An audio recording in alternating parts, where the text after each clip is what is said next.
1910년 11월 러시아의 작은 기차역이었습니다. 아스타포보역. 아무도 기억하지 못할 이름이었고 지도에서 찾기조차 어려운 곳이었습니다. 하지만 그날 전 세계가 이곳을 주목하고 있었습니다. 역장실에 한 노인이 누워 있었습니다. 82살의 노인이었습니다. 하얀 수염이 길었고 몸은 뼈만 남았습니다. 폐렴이었습니다. 고열에 시달리며 기침을 했고 죽어가고 있었습니다. 노인의 이름은 레프 니콜라예비치 톨스토이였습니다. 세계에서 가장 유명한 작가, 러시아의 양심이자 수백만 명이 존경하는 사람이었습니다. 전쟁과 평화를 썼고 안나 카레니나를 쓴 사람, 인류의 영혼을 글로 표현한 사람이었습니다. 하지만 그는 작은 기차역 역장실에서 죽어가고 있었습니다. 왜 여기에 있었을까요? 왜 집이 아니라 낯선 기차역에서 죽어가고 있었을까요? 밖에는 기자들이 몰려들었습니다. 전 세계에서 온 기자들이었습니다. 뉴욕 타임즈, 런던 타임즈, 파리의 르 피가로, 이 작은 역을 포위했고 망원경으로 창문을 들여다보며 매 시간 전보를 보냈습니다. 톨스토이 여전히 살아있음. 톨스토이 의식 잃음. 톨스토이 마지막 순간 가까워짐. 역 밖에는 아내가 있었습니다. 소피아 안드레예브나. 48년을 함께 산 아내였습니다. 13명의 자녀를 낳았고 톨스토이의 모든 작품을 손으로 베껴 쓴 사람이었습니다. 하지만 들어갈 수 없었습니다. 톨스토이가 거부했습니다. 아내를 들여보내지 마라. 마지막까지 만나지 않았습니다. 말 한마디 나누지 않은 채 그렇게 끝날 것이었습니다. 왜일까요? 세계에서 가장 위대한 작가가 사랑에 대해 그토록 많이 쓴 사람이 왜 아내를 거부하며 죽어가고 있었을까요? 역장실은 작았습니다. 침대 하나, 의자 하나, 작은 창문이 전부였습니다. 하지만 화려한 저택이 있었습니다. 야스나야 폴야나라는 아름다운 영지, 2000헥타르의 땅과 수십 명의 하인이 있는 곳이었습니다. 그런데 그는 그곳을 떠났습니다. 새벽에 몰래 집을 나와 기차를 탔고 어디론가 가려 했습니다. 어디로? 왜? 아무도 몰랐습니다. 아마 본인도 몰랐을 것입니다. 기차 안에서 쓰러졌습니다. 열이 치솟고 의식을 잃어 급히 내렸습니다. 가장 가까운 역이 아스타포보였습니다. 그리고 여기서 죽게 될 것입니다. 의사가 있었습니다. 친구들과 딸이 있었고 모두가 지켜보고 있었습니다. 하지만 아무도 할 수 있는 것이 없었습니다. 톨스토이는 중얼거렸습니다. 도망치고 싶다. 어딘가로 도망치고 싶다. 무엇으로부터 도망치고 싶었을까요? 명성으로부터, 가족으로부터, 자기 자신으로부터. 그는 평생 진리를 찾았습니다. 신을 찾았고 의미를 찾았습니다. 어떻게 살아야 하는지 찾았습니다. 수십 권의 책을 쓰며 수백만 명에게 가르쳤습니다. 이렇게 살아야 한다고 말했습니다. 하지만 정작 자신은 어떻게 살았을까요? 완벽한 소설을 썼습니다. 전쟁과 평화는 인류 최고의 소설 중 하나였습니다. 안나 카레니나는 사랑의 본질을 담았고 그의 글은 영원히 살아있을 것입니다. 하지만 완벽한 삶을 살았을까요? 진리를 찾았다고 말했습니다. 신을 찾았고 깨달음을 얻었다고 했습니다. 재산을 버려라, 권력을 버려라, 단순하게 살아라고 가르쳤습니다. 하지만 재산을 버렸을까요? 권력을 버렸을까요? 단순하게 살았을까요? 귀족으로 태어났습니다. 특권을 누리며 사치를 즐겼고 청년 시절에는 도박과 여자에 빠졌습니다. 그리고 말년에 성인이 되려 했습니다. 농민처럼 살려 했고 밭을 갈았으며 직접 신발을 만들었습니다. 하지만 여전히 저택에 살았습니다. 하인들이 밥을 지었고 아내가 원고를 정리했습니다. 귀족의 안락함 속에서 가난하게 살아야 한다고 설교했습니다.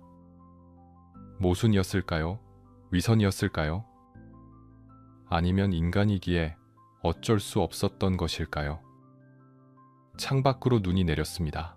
러시아의 11월은 추웠습니다. 눈은 하얗게 쌓였고 세상은 조용했습니다.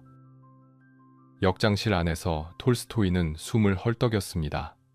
얕아지고 불규칙해졌습니다. 끝이 가까웠습니다. 딸 알렉산드라가 손을 잡았습니다. 아버지, 괜찮으세요? 톨스토이는 눈을 떴습니다. 흐릿했지만 아직 살아 있었습니다. 사람들에게 말해줘. 내가... 목소리는 들리지 않았습니다. 무엇을 말하려 했을까요? 사과? 설명? 변명? 아무도 모릅니다. 11월 20일 새벽 6시 5분 톨스토이의 숨이 부졌습니다. 세계에서 가장 위대한 작가가 작은 기차역에서 외롭게 죽었습니다. 아내도 곁에 없이 홀로 죽었습니다. 전 세계가 애도했습니다. 신문들이 호해를 냈고 사람들이 울었습니다. 시대가 끝났다고 말했습니다. 하지만 질문은 남았습니다. 그는 성공한 것일까요?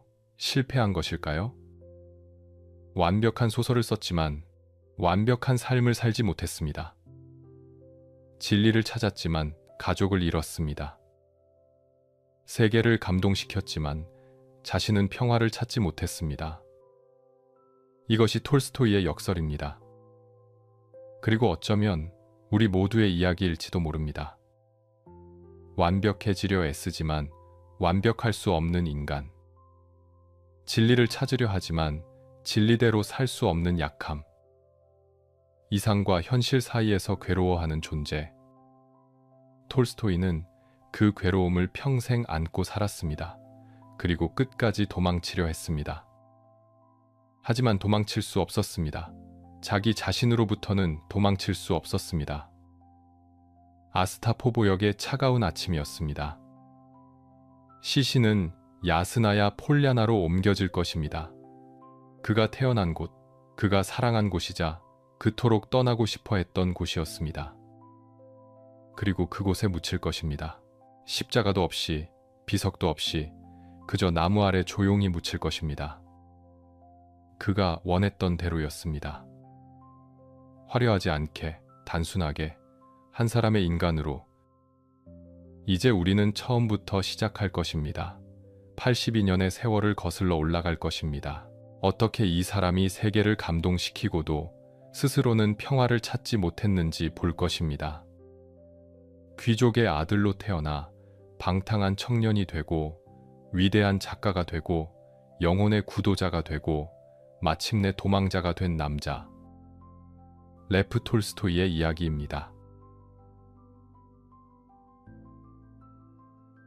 1828년 9월 9일 러시아 툴라 지방의 야스나야 폴야나에서 한 아이가 태어났습니다. 큰 저택이었고 넓은 영지였습니다. 숲과 들판이 끝없이 펼쳐져 있었고 농노들이 땅을 갈았으며 이곳은 톨스토이 가문의 땅이었습니다. 아이의 이름은 레프 니콜라예비치 톨스토이였습니다. 귀족의 아들이었습니다.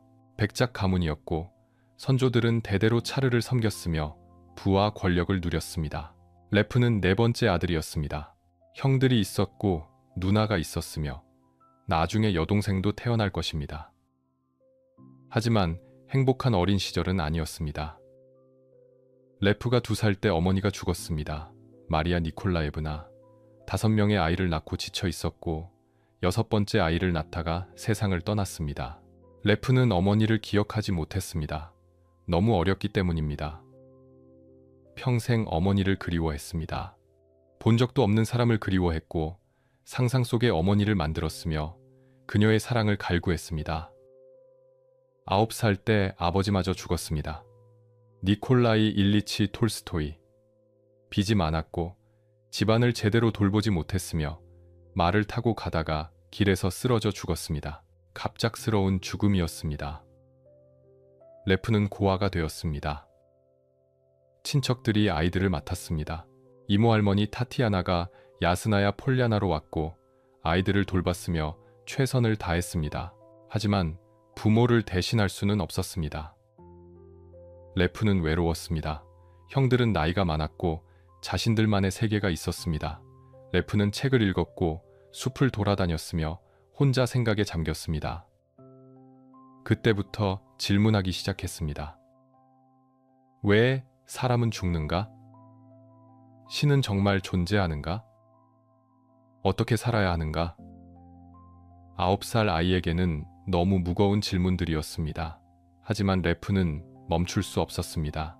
답을 찾아야 했고 이해해야 했으며 세상의 의미를 알고 싶었습니다. 16살이 되었습니다.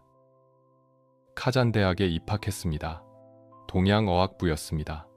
아랍어와 터키어를 공부했는데 이상한 선택이었지만 레프는 흥미로워했습니다. 다른 문화를, 다른 생각을 배우고 싶었습니다. 하지만 대학은 지루했습니다. 교수들은 따분했고 수업은 형식적이었으며 배우고 싶은 것을 가르쳐주지 않았습니다. 레프는 혼자 책을 읽었습니다.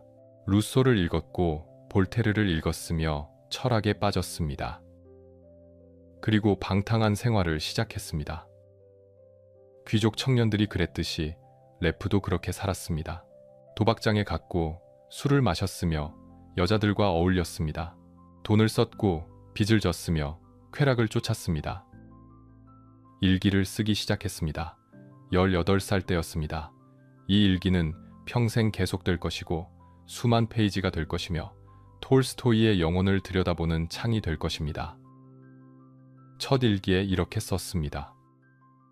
나는 게으르고 의지가 약하며 변덕스럽다. 도박에 빠져 돈을 낭비하고 육체의 쾌락만 쫓고 있다. 하지만 나는 변해야 한다. 더 나은 사람이 되어야 한다. 매일 다짐했습니다. 내일부터는 달라질 것이다. 규칙적으로 살고 공부를 열심히 하고 나쁜 습관을 끊을 것이다. 하지만 다음 날이 오면 다시 똑같았습니다. 도박장에 갔고 술을 마셨으며 자신을 혐오했습니다. 이것이 톨스토이의 평생 패턴이 될 것입니다. 이상을 품고 실천하지 못하고 자신을 질책하는 것, 완벽해지려 애쓰고 실패하고 고통받는 것. 대학을 중퇴했습니다. 20살 때였습니다. 배울 것이 없다고 생각했고 시간 낭비라고 여겼으며 야스나야 폴야나로 돌아갔습니다. 영지를 개혁하려 했습니다.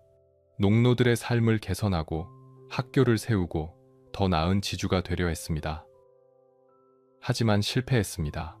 농노들은 의심했고 다른 지주들은 비웃었으며 레프는 좌절했습니다. 며칠 열심히 하다가 포기했고 다시 모스크바로 갔으며 방탕한 생활로 돌아갔습니다. 23살이 되었습니다. 형 니콜라이가 군대에 있었습니다. 코카서스 지방에서 복무하고 있었고 레프에게 편지를 보냈습니다. 이리로 와라. 모스크바에서 시간을 낭비하지 말고 여기 와서 새로운 삶을 시작해라. 레프는 결정했습니다. 도망치고 싶었습니다. 빚에서, 무료함에서, 자기 자신에서 도망치고 싶었습니다. 1851년 봄, 코카서스로 떠났습니다. 산이 있고 강이 있는 곳이었습니다. 야생적이고 아름다웠으며 문명에서 멀었습니다. 체첸족과 전쟁 중이었고 매일 총성이 들렸으며 죽음이 가까이 있었습니다. 레프는 살아있음을 느꼈습니다. 군대에 입대했습니다. 정식 군인은 아니었지만 형의 부대를 따라다녔고 전투에 참여했으며 위험을 겪었습니다. 처음으로 사람이 죽는 것을 봤습니다. 총에 맞아 쓰러지고 피를 흘리고 숨이 끊어지는 것을 목격했습니다. 충격이었습니다. 하지만 동시에 각성이었습니다. 삶이란 무엇인가? 우리는 왜 태어나서 죽는가? 밤에 텐트에 앉아 글을 쓰기 시작했습니다. 소설이었습니다. 자전적인 소설, 유년시대라는 제목이었고 어린 시절의 기억을 담았으며 순수함과 상실에 대한 이야기였습니다. 원고를 상트페테르부르크의 잡지사에 보냈습니다.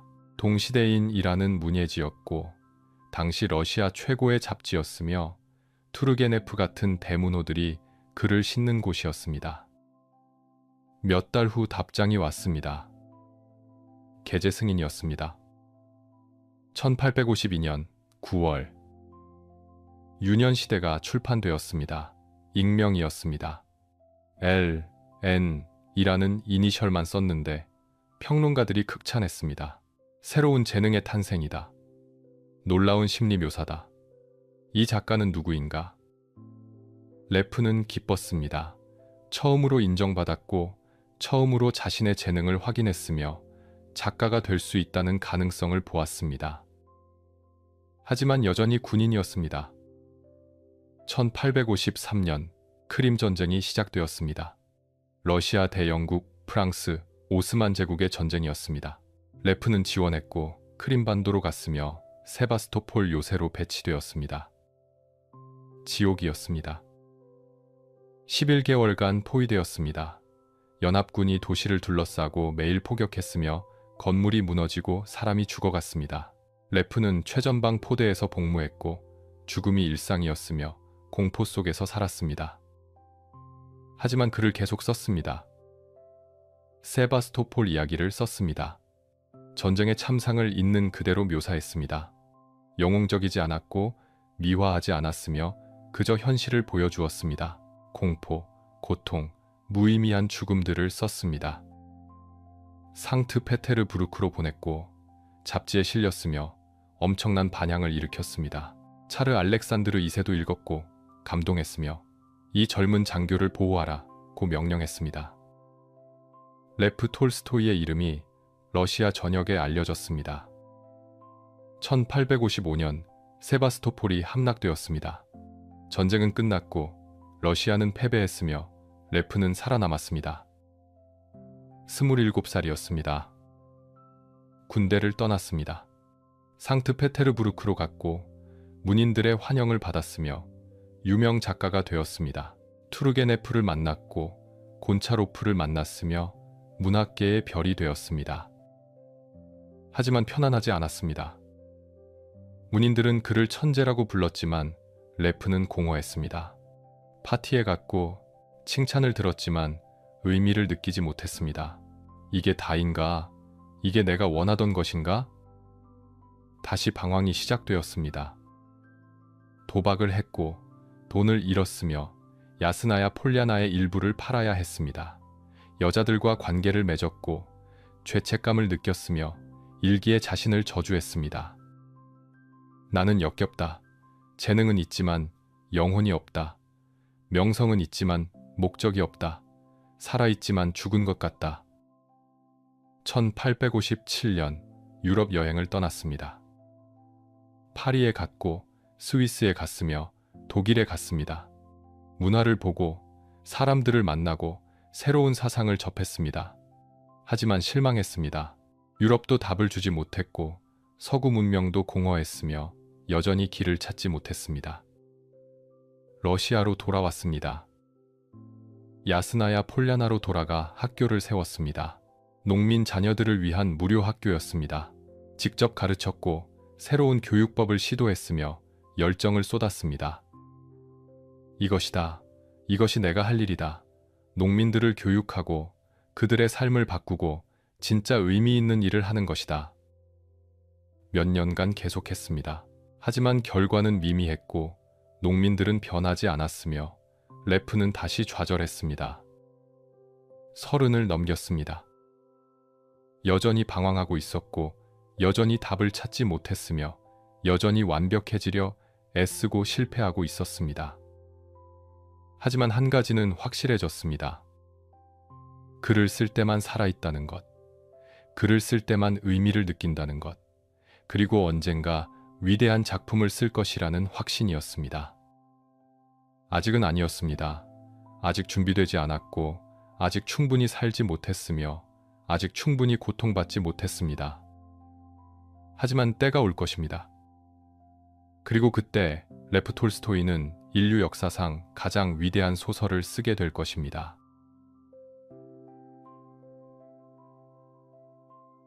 1851년부터 55년까지 톨스토이의 인생에서 가장 중요한 시기였습니다. 전쟁을 경험했고 죽음을 목격했으며 작가로 태어났습니다. 코카서스는 아름다웠습니다. 눈 덮인 산봉우리들이 하늘을 찔렀고 계곡에는 강물이 흐르며 숲은 깊고 울창했습니다. 하지만 동시에 위험한 곳이었습니다. 러시아는 이 지역을 정복하려 했습니다. 체첸족과 다게스탄 부족들이 저항했고 매일 전투가 벌어졌으며 양쪽 모두 잔인했습니다. 톨스토이는 처음에 관찰자였습니다. 형 니콜라이의 포병 부대를 따라다니며 전투를 지켜봤고 위험하지만 매력적이라고 느꼈습니다. 살아있다는 느낌, 모스크바의 무료함과는 완전히 달랐습니다. 체첸 마을을 습격하는 것을 봤습니다. 러시아 군대가 들이닥쳤고 집들을 불태웠으며 남자들을 죽이고 여자들을 끌고 갔습니다. 톨스토이는 충격받았습니다. 이것이 전쟁인가? 이것이 우리가 하는 일인가? 장교들은 당연하다는 듯 말했습니다. 그들은 야만인이다. 문명화시켜야 한다. 하지만 톨스토이는 의문을 품었습니다. 우리가 문명인인가? 우리가 하는 짓이 야만적이지 않은가? 그때부터 권력과 폭력에 대해 생각하기 시작했습니다. 밤에는 글을 썼습니다. 텐트 안에서 촛불을 켜고 종이를 펼쳤습니다. 유년 시대를 완성했고 상트페테르부르크로 보냈으며 답장을 기다렸습니다. 낮에는 사냥을 하고 술을 마셨습니다. 여전히 도박을 했고 여전히 돈을 잃었으며 여전히 자신을 혐오했습니다. 코카서스에 와도 변하지 않았습니다. 하지만 하나는 달라졌습니다. 진지하게 글을 쓰기 시작했습니다. 1852년 유년 시대가 출판되었습니다. 성공이었습니다. 24살의 무명 청년이 러시아 문단의 혜성처럼 등장했습니다. 톨스토이는 계속 썼습니다. 소년 시대를 시작했고 코카서스의 이야기들을 썼으며 점점 더 작가가 되어갔습니다. 1853년 크림 전쟁이 발발했습니다. 러시아 대 서유럽 연합. 원인은 복잡했지만 결국 권력 싸움이었습니다. 흑해의 지배권, 오스만 제국에 대한 영향력, 제국들의 이익 다툼이었습니다. 톨스토이는 지원했습니다. 왜일까요? 애국심, 명예, 아니면 또다시 도망치고 싶었던 것일까요? 아마 모두였을 것입니다. 크림반도로 갔습니다. 세바스토폴로 배치되었는데 흑해의 요새 도시였고 러시아 해군의 중요 기지였으며 이제 포위당하고 있었습니다. 1854년 9월 포위가 시작되었습니다. 영국군, 프랑스군, 오스만군이 도시를 둘러쌌습니다. 육로도 막혔고 바다도 봉쇄되었으며 11개월간 포위될 것입니다. 톨스토이는 제4포대에 배치되었습니다. 최전선이었습니다. 적의 참호가 불과 몇백 미터 앞에 있었고 매일 포격이 있었으며 죽음이 일상이었습니다. 처음 며칠은 두려웠습니다.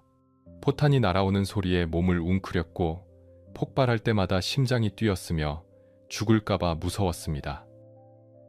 하지만 익숙해졌습니다. 인간은 무엇에나 익숙해집니다. 심지어 죽음에도 익숙해집니다. 톨스토이는 포격 중에도 차를 마셨고 농담을 했으며 밤에는 글을 썼습니다. 옆 전우가 죽었습니다. 함께 있다가 포탄이 떨어졌고 그 친구는 날아갔으며 시체 조각들이 흩어졌습니다. 톨스토이는 멍하니 서 있었습니다. 조금만 더 가까웠다면 나였을 것이다. 그날 밤 일기에 썼습니다. 운이다. 그저 운일 뿐이다. 살아남는 것과 죽는 것 사이에 아무런 의미가 없다. 포탄이 어디 떨어지느냐의 문제일 뿐이다. 하지만 동시에 이렇게도 썼습니다. 나는 살아있다. 지금 이 순간 살아있다. 그것만으로도 감사해야 한다. 전쟁의 모든 것을 관찰했습니다. 용감한 병사들도 봤고 비겁한 장교들도 봤습니다. 영웅적인 희생도 봤고 무의미한 죽음도 봤습니다. 선전과 현실의 괴리를 봤습니다. 신문에서는 영광스러운 수비라고 썼습니다. 하지만 현장에서는 혼란과 공포였고 무능한 지위였으며 쓸모없는 희생이었습니다. 톨스토이는 분노했습니다. 왜 진실을 말하지 않는가? 왜 거짓으로 꾸미는가? 그래서 쓰기로 했습니다. 진실을 쓰기로 했습니다. 세바스토폴 이야기를 썼습니다. 3편의 연작이었습니다. 첫 번째는 12월의 세바스토폴이었습니다. 포위 초기의 낙관과 용기를 그렸지만 동시에 공포도 숨기지 않았습니다. 당신도 두려울 것이다 라고 독자에게 말했습니다.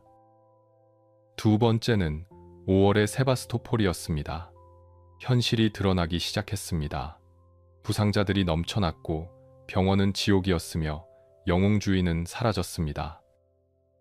세 번째는 8월의 세바스토폴이었습니다. 마지막 날들이었습니다. 패배가 가까워졌고 모든 것이 무너졌으며 진짜 주인공은 진실이라고 썼습니다. 미화하지 않았습니다.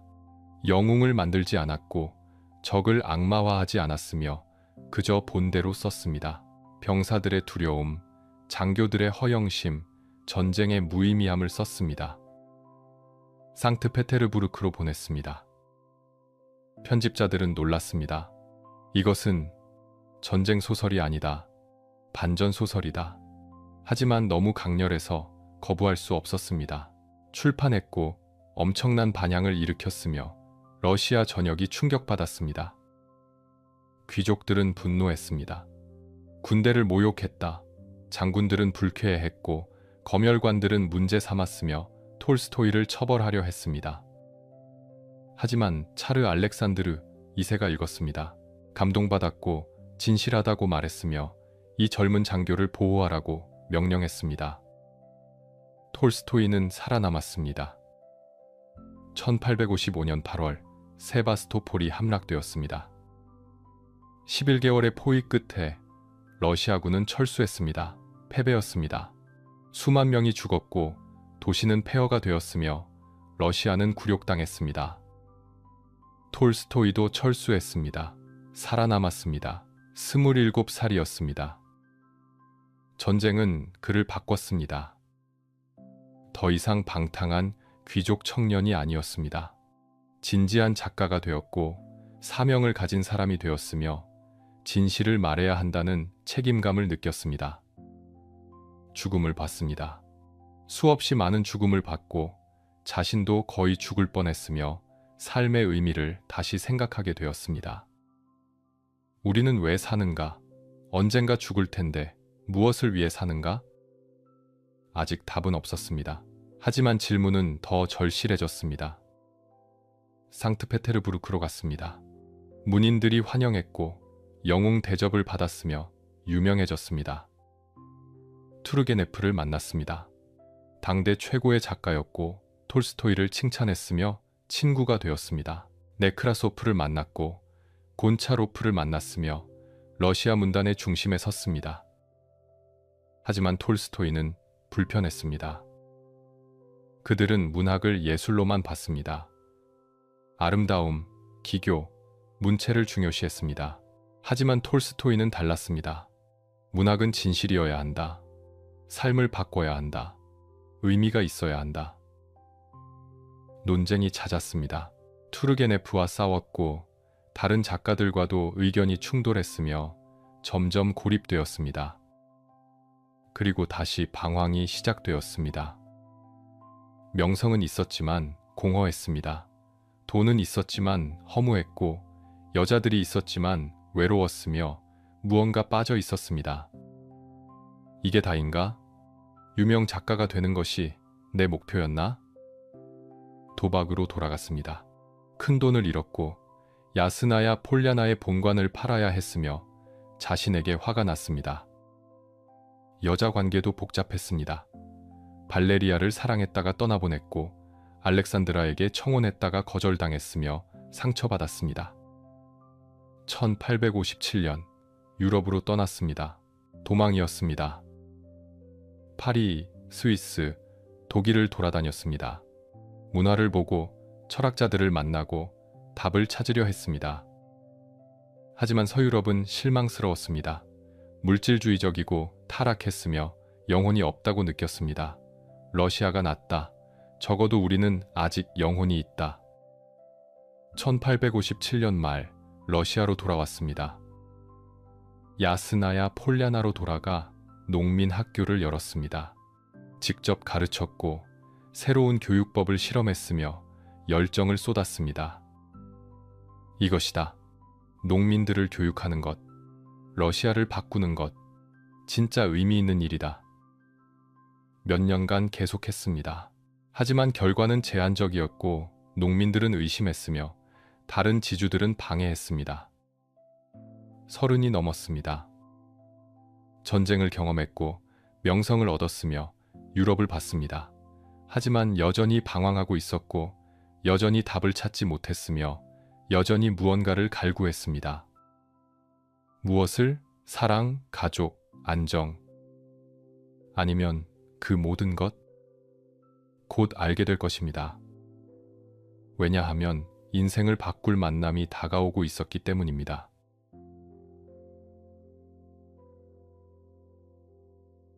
(1862년) 가을 34세 톨스토이는 결혼을 결심했습니다.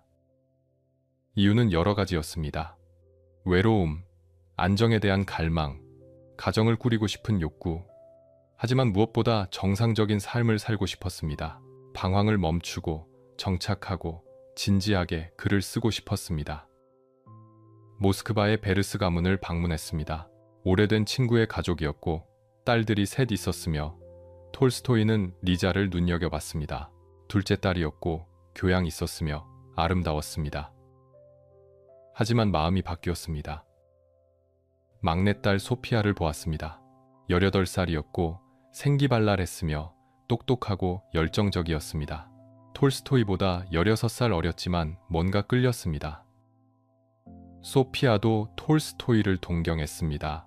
유명한 작가였고 전쟁 영웅이었으며 카리스마가 있었습니다. 어릴 때부터 톨스토이의 글을 읽었고 그를 이상적인 남자로 생각했으며 사랑에 빠졌습니다. 구애는 빨랐습니다. 몇 주 만에 청혼했고 소피아는 받아들였으며 가족들은 축복했습니다. 하지만 결혼 전 톨스토이는 이상한 일을 했습니다. 자신의 일기를 소피아에게 보여준 것입니다. 모든 일기를요. 과거의 방탕한 생활, 도박, 여자들, 추잡한 생각들까지 전부 보여줬습니다. 내가 어떤 사람인지 알아야 한다. 내 과거를 알고도 나와 결혼하겠다면 진짜 결혼이 될 것이다. 소피아는 읽었습니다. 충격받았고 울었으며 상처받았습니다. 하지만 사랑했습니다. 과거는 과거다. 지금부터가 중요하다. 1862년 9월 23일 결혼했습니다. 야스나야 폴야나로 신혼여행을 갔습니다. 아니, 신혼여행이 아니라 그곳에서 살기 위해 갔습니다. 소피아는 모스크바를 떠나 시골로 왔고 새로운 삶을 시작했으며 톨스토이의 아내가 되었습니다. 처음에는 행복했습니다. 톨스토이는 글을 쓰기 시작했습니다. 오랫동안 구상해온 대작, 러시아의 역사, 사랑, 전쟁, 삶의 의미를 담은 소설이었습니다. 소피아는 내조했습니다. 악필로 유명한 톨스토이의 원고를 밤새 해독해 베꼈었고 집안을 관리했으며 톨스토이가 글쓰기에 집중할 수 있도록 모든 것을 돌봤습니다. 아이들이 태어나기 시작했습니다. 세르게이가 태어났고 타티아나가 태어났으며 계속해서 아이들이 늘어갔습니다. 결국 13명을 낳을 것입니다. 8명이 살아남을 것이고 5명은 어려서 죽을 것입니다. 소피아는 지쳤습니다. 임신, 출산, 육아가 끝없이 반복되었고 젊음이 사라져갔으며 몸과 마음이 지쳐갔습니다. 하지만 톨스토이의 원고를 베꼈었습니다. 손으로 일일이 베꼈었는데 톨스토이는 고치고 또 고쳤습니다. 같은 장면을 수십 번 다시 썼고 소피아는 수십 번 다시 베꼈으며 불평하지 않았습니다. 당신의 책은 위대할 것이다. 나는 그것을 믿는다. 1869년 마침내 완성되었습니다. 전쟁과 평화였습니다. 6년간 쓴 책이었고 4,000페이지가 넘는 대작이었으며 500명이 넘는 등장인물이 나왔습니다. 나폴레옹 전쟁 시대의 러시아를 배경으로 했고 귀족 가문들의 이야기를 담았으며 전쟁과 평화, 사랑과 죽음, 역사와 개인의 운명에 대한 이야기였습니다. 출판되자마자 폭발적인 반응이었습니다. 평론가들이 극찬했습니다. 러시아 문학의 정점이다. 이런 소설은 처음이다. 톨스토이는 천재다. 독자들도 열광했습니다. 귀족들은 자신들의 이야기를 읽으며 감동했고 지식인들은 철학적 깊이에 감탄했으며 모두가 톨스토이를 이야기했습니다. 유럽에도 번역되었습니다. 프랑스어로, 독일어로, 영어로 번역되었고 세계가 놀랐으며 톨스토이는 세계적 작가가 되었습니다. 하지만 톨스토이는 만족하지 않았습니다. 이것으로 충분한가? 좋은 소설 하나 쓴 것으로 만족해야 하는가? 더 쓰고 싶었습니다. 더 깊이, 더 진실하게, 더 의미 있게 쓰고 싶었습니다. 1873년 새로운 소설을 시작했습니다. 현대 러시아 사회에 대한 이야기였습니다. 간통, 사랑, 도덕, 위선에 대한 이야기. 안나라는 여자의 비극을 통해 사회를 해부하려 했습니다. 4년간 썼습니다. 소피아는 또다시 베꼈었고 톨스토이는 고치고 또 고쳤으며 완벽을 추구했습니다. 1877년 안나 카레니나가 완성되었습니다. 걸작이었습니다. 전쟁과 평화와는 다른 방식으로 위대했습니다. 더 집중되어 있었고 더 심리적이었으며 인간의 내면을 파고들었습니다. 안나의 비극, 사랑을 위해 모든 것을 버렸지만 결국 파멸한 여자, 사회의 위선, 도덕의 이중잣대, 여성의 처지를 그렸습니다. 하지만 그것만이 아니었습니다. 레빈이라는 인물도 있었습니다. 톨스토이 자신의 분신이었고 삶의 의미를 찾는 사람이었으며 질문하고 방황하는 구도자였습니다. 책의 마지막에서 레빈은 깨달음을 얻습니다. 선을 행하며 살아야 한다. 그것이 답이다. 출판되자 또다시 엄청난 반응이었습니다. 도스토이스키가 극찬했습니다. 완벽한 예술 작품이다. 투르게네프도 인정했고 전 세계가 감탄했으며 톨스토이는 확고부동한 대문호가 되었습니다. 49살이었습니다. 두 편의 걸작을 썼습니다. 명성과 부를 얻었고 가족이 있었으며 모든 것을 가진 것처럼 보였습니다. 하지만 행복하지 않았습니다.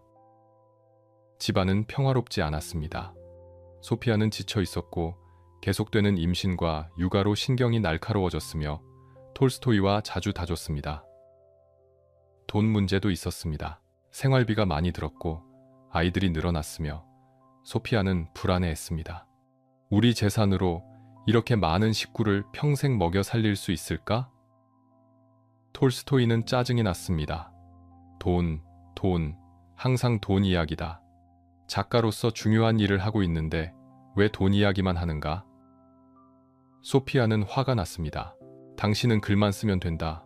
하지만 나는 아이들을 키우고 집안을 꾸리고 당신 원고를 베끼고 모든 현실적인 일을 다 해야 한다.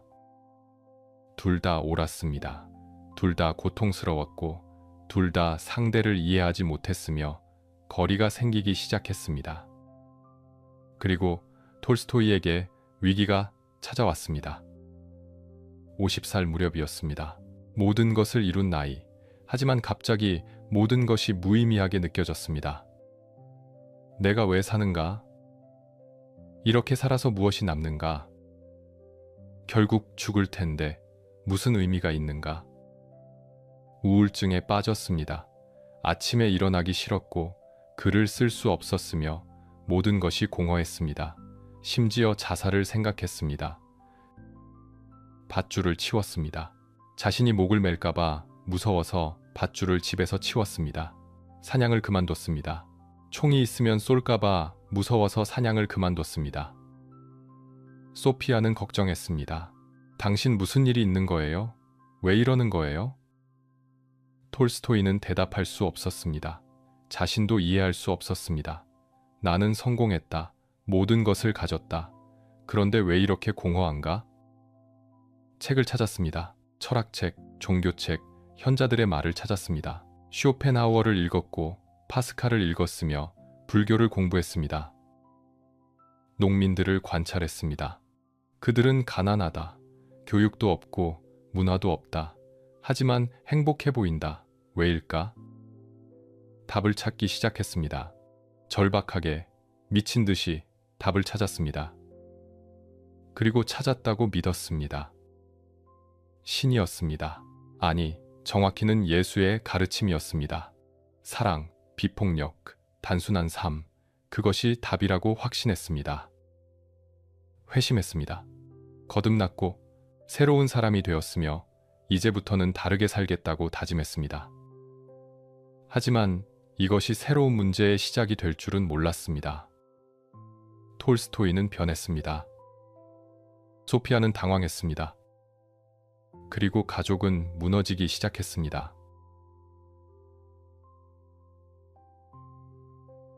1879년부터 82년까지 톨스토이의 인생에서 가장 극적인 변화가 일어난 시기였습니다. 50살이 넘었습니다. 성공한 작가였고 행복한 가장이어야 했으며 만족스러운 삶이어야 했습니다. 하지만 그렇지 않았습니다. 어느 날 밤 침대에 누워 있었습니다. 잠이 오지 않았고 천장을 바라보았으며 질문이 머릿속을 채웠습니다. 내가 왜 사는가? 간단한 질문이었습니다. 하지만 답할 수 없었습니다. 좋은 소설을 쓰기 위해? 그래서? 소설을 쓰면 무엇이 달라지는가? 결국 나는 죽을 것이다. 내 소설도 언젠가 잊힐 것이다. 그렇다면 무슨 의미인가? 가족을 위해? 하지만 가족도 죽을 것이다. 내 자식들도 죽고 그들의 자식들도 죽고 결국 모든 것이 사라질 것이다. 그렇다면 대체 왜 사는가? 공포가 밀려왔습니다. 실존적 공포였고 무의미함에 대한 공포였으며 죽음에 대한 공포였습니다.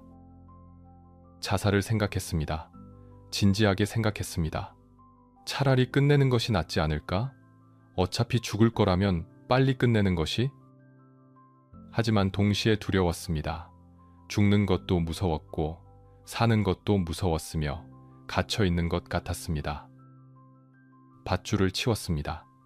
집안의 모든 밧줄을 치웠는데 목을 메고 싶은 충동이 두려워서였습니다. 사냥을 그만뒀습니다. 총이 있으면 쏠 것 같아서 사냥총을 치웠습니다. 소피아에게 말할 수 없었습니다. 어떻게 말합니까? 나는 죽고 싶다고? 아내와 8명의 자녀가 있는데? 혼자 고통받았습니다. 책을 찾았습니다. 답을 찾기 위해 모든 것을 읽었습니다. 철학자들을 읽었습니다. 소크라테스, 쇼펜하우어, 칸트를 읽었는데 위로가 되지 않았습니다. 오히려 더 혼란스러웠고 더 절망적이었으며 답이 없었습니다. 과학을 공부했습니다. 과학이 답을 줄까? 하지만 과학은 어떻게만 설명했습니다. 왜는 설명하지 못했고 의미는 주지 못했으며 영혼을 만족시키지 못했습니다. 주변 사람들을 관찰했습니다. 귀족 친구들은 어떻게 사는가? 술을 마시고 파티를 하고 재산을 불리고 쾌락을 쫓았습니다. 그들은 생각하지 않는다. 그래서 괴롭지 않다. 하지만 그것이 해답인가? 생각을 멈추는 것이? 지식인들은 어떤가? 예술을 논하고 정치를 토론하고 명성을 추구했습니다. 하지만 그것도 결국 헛된 것이다. 죽으면 끝이다.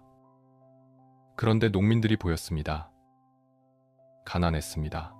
교육도 없고 문화도 없고 고된 노동만 했습니다. 하지만 평온해 보였습니다. 불평하지 않았고 절망하지 않았으며 살아갔습니다. 왜일까요? 톨스토이는 농민들과 대화를 나눴습니다. 당신은 왜 삽니까? 농민은 이상한 표정으로 대답했습니다. 신께서 살라고 하셨으니까요. 그게 다입니까? 그게 답니다. 신의 뜻대로 사는 것입니다. 톨스토이는 놀랐습니다. 이렇게 간단한 답이, 하지만 농민은 진심이었고 평화로워 보였으며 확신에 차 있었습니다. 종교로 돌아갔습니다.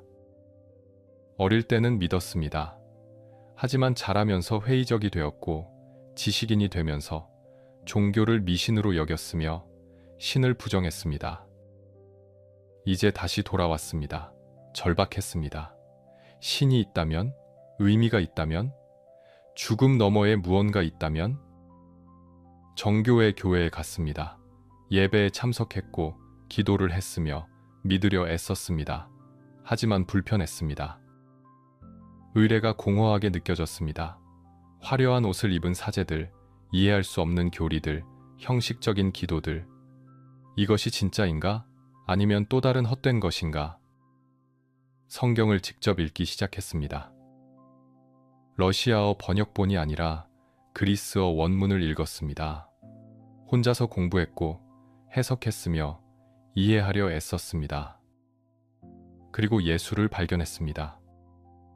교회의 예수가 아니라 복음서의 예수, 가난한 목수의 아들이었고 권력자들에게 도전했으며 사랑과 비폭력을 가르친 사람. 산상수훈을 읽었습니다. 원수를 사랑하라. 폭력에 맞서지 마라. 오른뺨을 치거든 왼뺨도 돌려대라. 재물을 쌓지 마라. 걱정하지 마라. 혁명적이었습니다. 톨스토이는 충격받았습니다. 이것이다. 이것이 답이다. 교회가 가르치지 않는 것들이었습니다. 교회는 의례와 교리를 가르쳤지만 예수의 진짜 가르침은 가르치지 않았습니다. 아니, 오히려 감추고 있었습니다. 왜냐하면 예수의 가르침은 위험했기 때문입니다. 권력에 도전했고 부에 도전했으며 폭력에 도전했습니다. 교회가 권력, 부, 국가와 손잡고 있는데 어떻게 이것을 가르칠 수 있습니까? 톨스토이는 확신했습니다. 교회는 예수를 배신했다. 나는 진짜 예수를 따르겠다. 1882년 참회록을 썼습니다. 자신의 영혼의 위기를 솔직하게 고백했습니다. 절망, 자살 충동, 방황, 그리고 마침내 찾은 답을 썼습니다. 나는 죽고 싶었다. 하지만 신을 발견했다. 정확히는 예수의 가르침을 발견했다.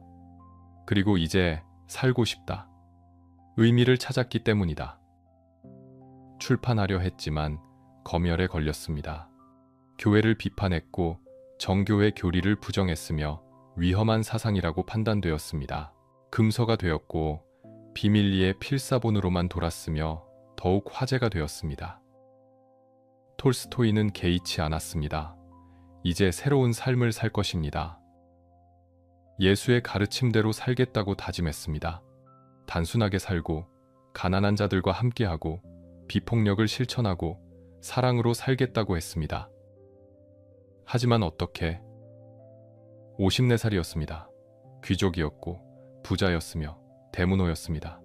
대저택에 살았고 하인들이 시중 들었으며 특권을 누렸습니다. 이것을 다 버려야 하는가? 머릿속으로는 알았습니다. 버려야 한다고. 예수가 말했듯이 재물을 버리고 나를 따르라. 하지만 현실은 달랐습니다. 가족이 있었고 책임이 있었으며 쉽지 않았습니다.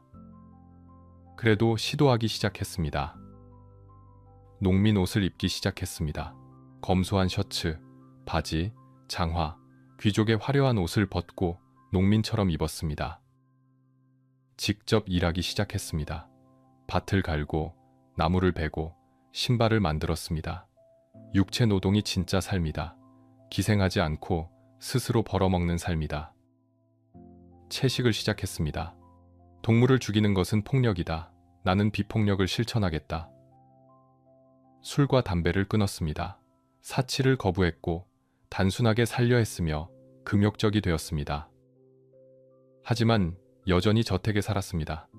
여전히 하인들이 있었고 여전히 귀족이었으며 모순이었습니다. 톨스토이는 괴로워했습니다. 나는 위선자다. 단순하게 살라고 가르치지만 저택에 산다. 재물을 버리라고 하지만 재산이 있다. 소피아는 더 괴로워했습니다. 남편이 미쳤다고 생각했습니다. 데무노가 왜 농민 옷을 입습니까? 왜 밭을 갈고 신발을 만듭니까? 왜 갑자기 채식을 합니까? 당신은 작가입니다. 글을 써야 합니다. 이상한 종교 생활 말고 소설을 써야 합니다. 하지만 톨스토이는 소설에 흥미가 없었습니다. 소설은 오락이다. 나는 이제 진실을 써야 한다. 사람들이 어떻게 살아야 하는지 가르쳐야 한다. 종교 저술을 쓰기 시작했습니다. 나의 신앙은 무엇인가? 천국은 내 안에 있다. 복음서 연구, 교회를 비판하고 예수의 진짜 가르침을 설명하고 새로운 삶의 방식을 제시했습니다. 인기가 있었습니다. 특히 젊은이들 사이에서 폭발적이었습니다. 톨스토이주의가 생겨났고 추종자들이 모였으며 야스나야 폴랴나로 찾아왔습니다. 하지만 교회는 분노했습니다. 톨스토이는 이단이다. 교회를 부정하고 성찬을 거부하고 정교의 교리를 왜곡한다. 정부도 불안해했습니다. 톨스토이의 사상은 위험하다. 비폭력, 병역 거부, 국가 권위 부정, 이것은 무정부주의다. 하지만 톨스토이는 너무 유명했습니다. 세계적 작가였고 체포하면 국제적 무리가 일 것이며 조심스럽게 다뤄야 했습니다. 가족은 분열되었습니다. 일부 자녀들은 아버지를 따랐습니다. 특히 막내딸 알렉산드라는 열렬한 지지자가 되었고 아버지의 비서가 되었으며 평생 헌신할 것입니다. 하지만 다른 자녀들은 당황했습니다. 아버지가 왜 이러시지? 우리 가문의 명예는? 우리 미래는? 소피아는 절규했습니다. 당신은 변했습니다. 내가 사랑한 사람이 아닙니다. 데무노 톨스토이는 어디 갔습니까? 톨스토이는 대답했습니다. 나는 진실을 찾았소. 이제부터 진실대로 살겠소. 그럼 나는 자식들은? 당신도 따라야 하오. 단순하게 살고 사치를 버리고 예수의 가르침을 따라야 하오. 불가능했습니다. 소피아는 변할 수 없었고 톨스토이는 양보할 수 없었으며 균열이 깊어져 갔습니다. 밤마다 논쟁했습니다. 소리를 지르고 울고 원망했습니다. 48년 함께 산 부부가 이제는 적이 되어 갔습니다. 하지만 톨스토이는 멈출 수 없었습니다. 진리를 찾았다고 믿었고 새로운 삶을 살아야 한다고 확신했으며 타협할 수 없었습니다. 완벽한 소설을 쓴 남자가 이제 완벽한 삶을 살려 했습니다. 하지만 가능할까요? 인간이 완벽할 수 있을까요? 이상과 현실 사이에서 톨스토이는 괴로워하기 시작했습니다.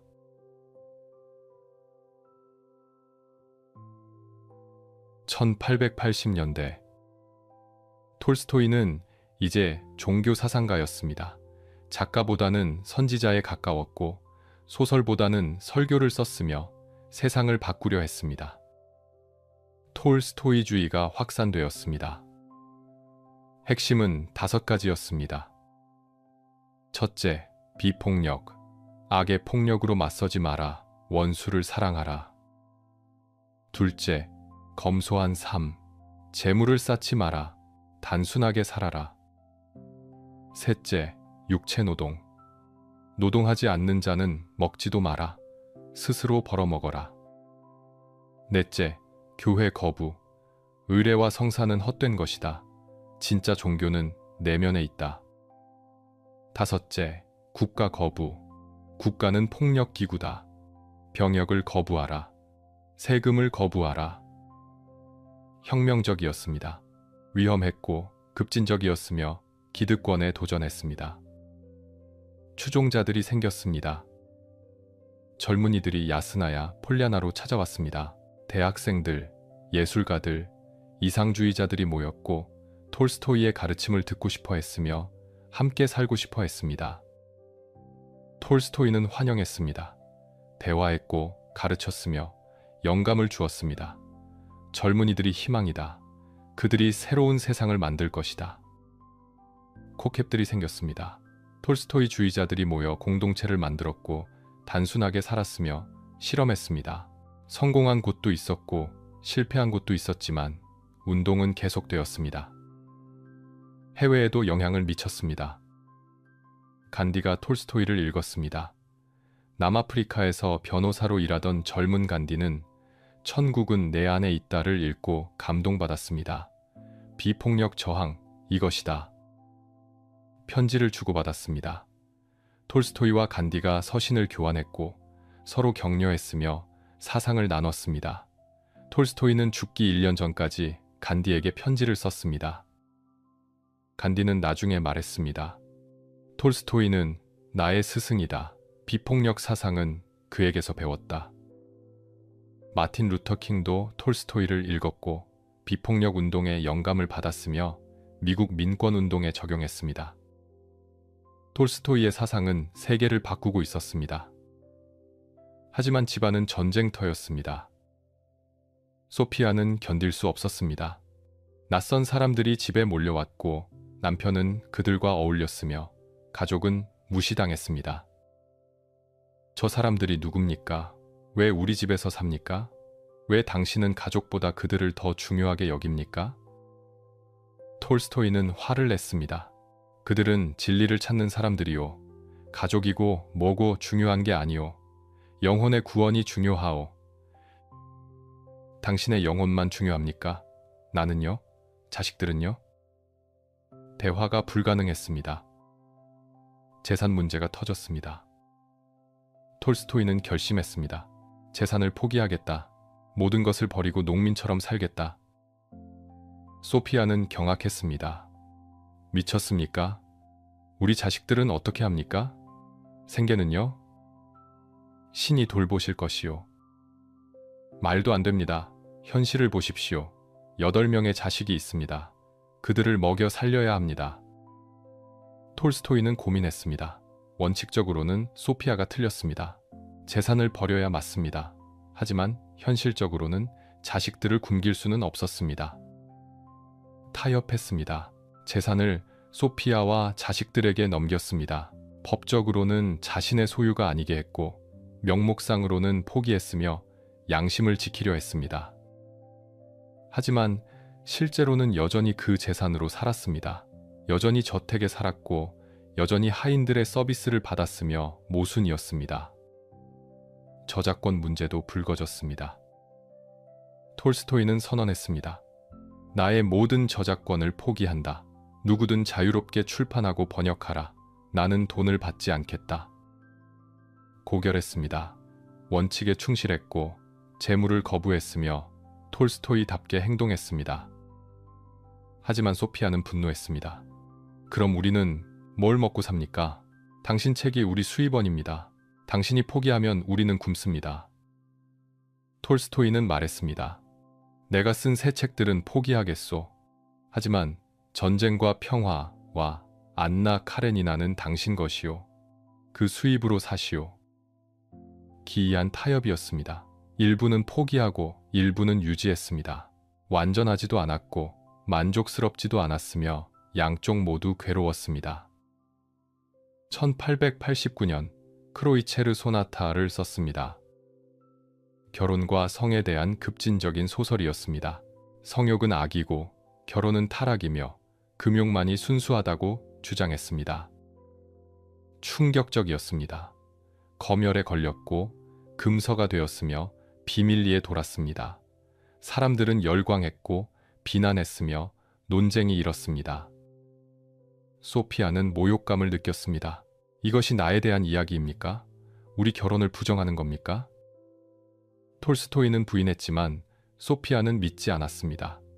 당신은 나를 악으로 보고 있습니다. 48년을 함께 살면서. 관계는 악화일로였습니다. 1890년 대사건이 터졌습니다. 러시아 정교회가 톨스토이를 파문했습니다. 공식 성명이 발표되었습니다. 레프 톨스토이는 교회를 부정하고 성찬을 거부하며 그리스도의 신성을 의심한다. 그는 더 이상 정교회의 일원이 아니다. 역사적 사건이었습니다. 세계적 작가를 교회가 파문한 것입니다. 톨스토이는 담담했습니다. 나는 그들이 대표하는 교회를 믿지 않는다. 파문은 오히려 명예다. 하지만 지지자들은 분노했습니다. 전 세계에서 항의 편지가 쏟아졌고 지식인들이 교회를 비난했으며 큰 논쟁이 벌어졌습니다. 정부는 조심스러웠습니다. 체포할 수도 없었고 추방할 수도 없었으며 그저 감시만 했습니다. 경찰이 야스나야, 폴리아나 주변을 맴돌았고 편지를 검열했으며 방문객을 기록했습니다. 톨스토이는 개의치 않았습니다. 계속 썼고 계속 가르쳤으며 계속 싸웠습니다. 기근이 일어났습니다. 1891년부터 92년까지 대기근이 러시아를 덮쳤습니다. 수백만 명이 굶주렸고 정부는 무능했으며 참사였습니다. 톨스토이는 행동했습니다.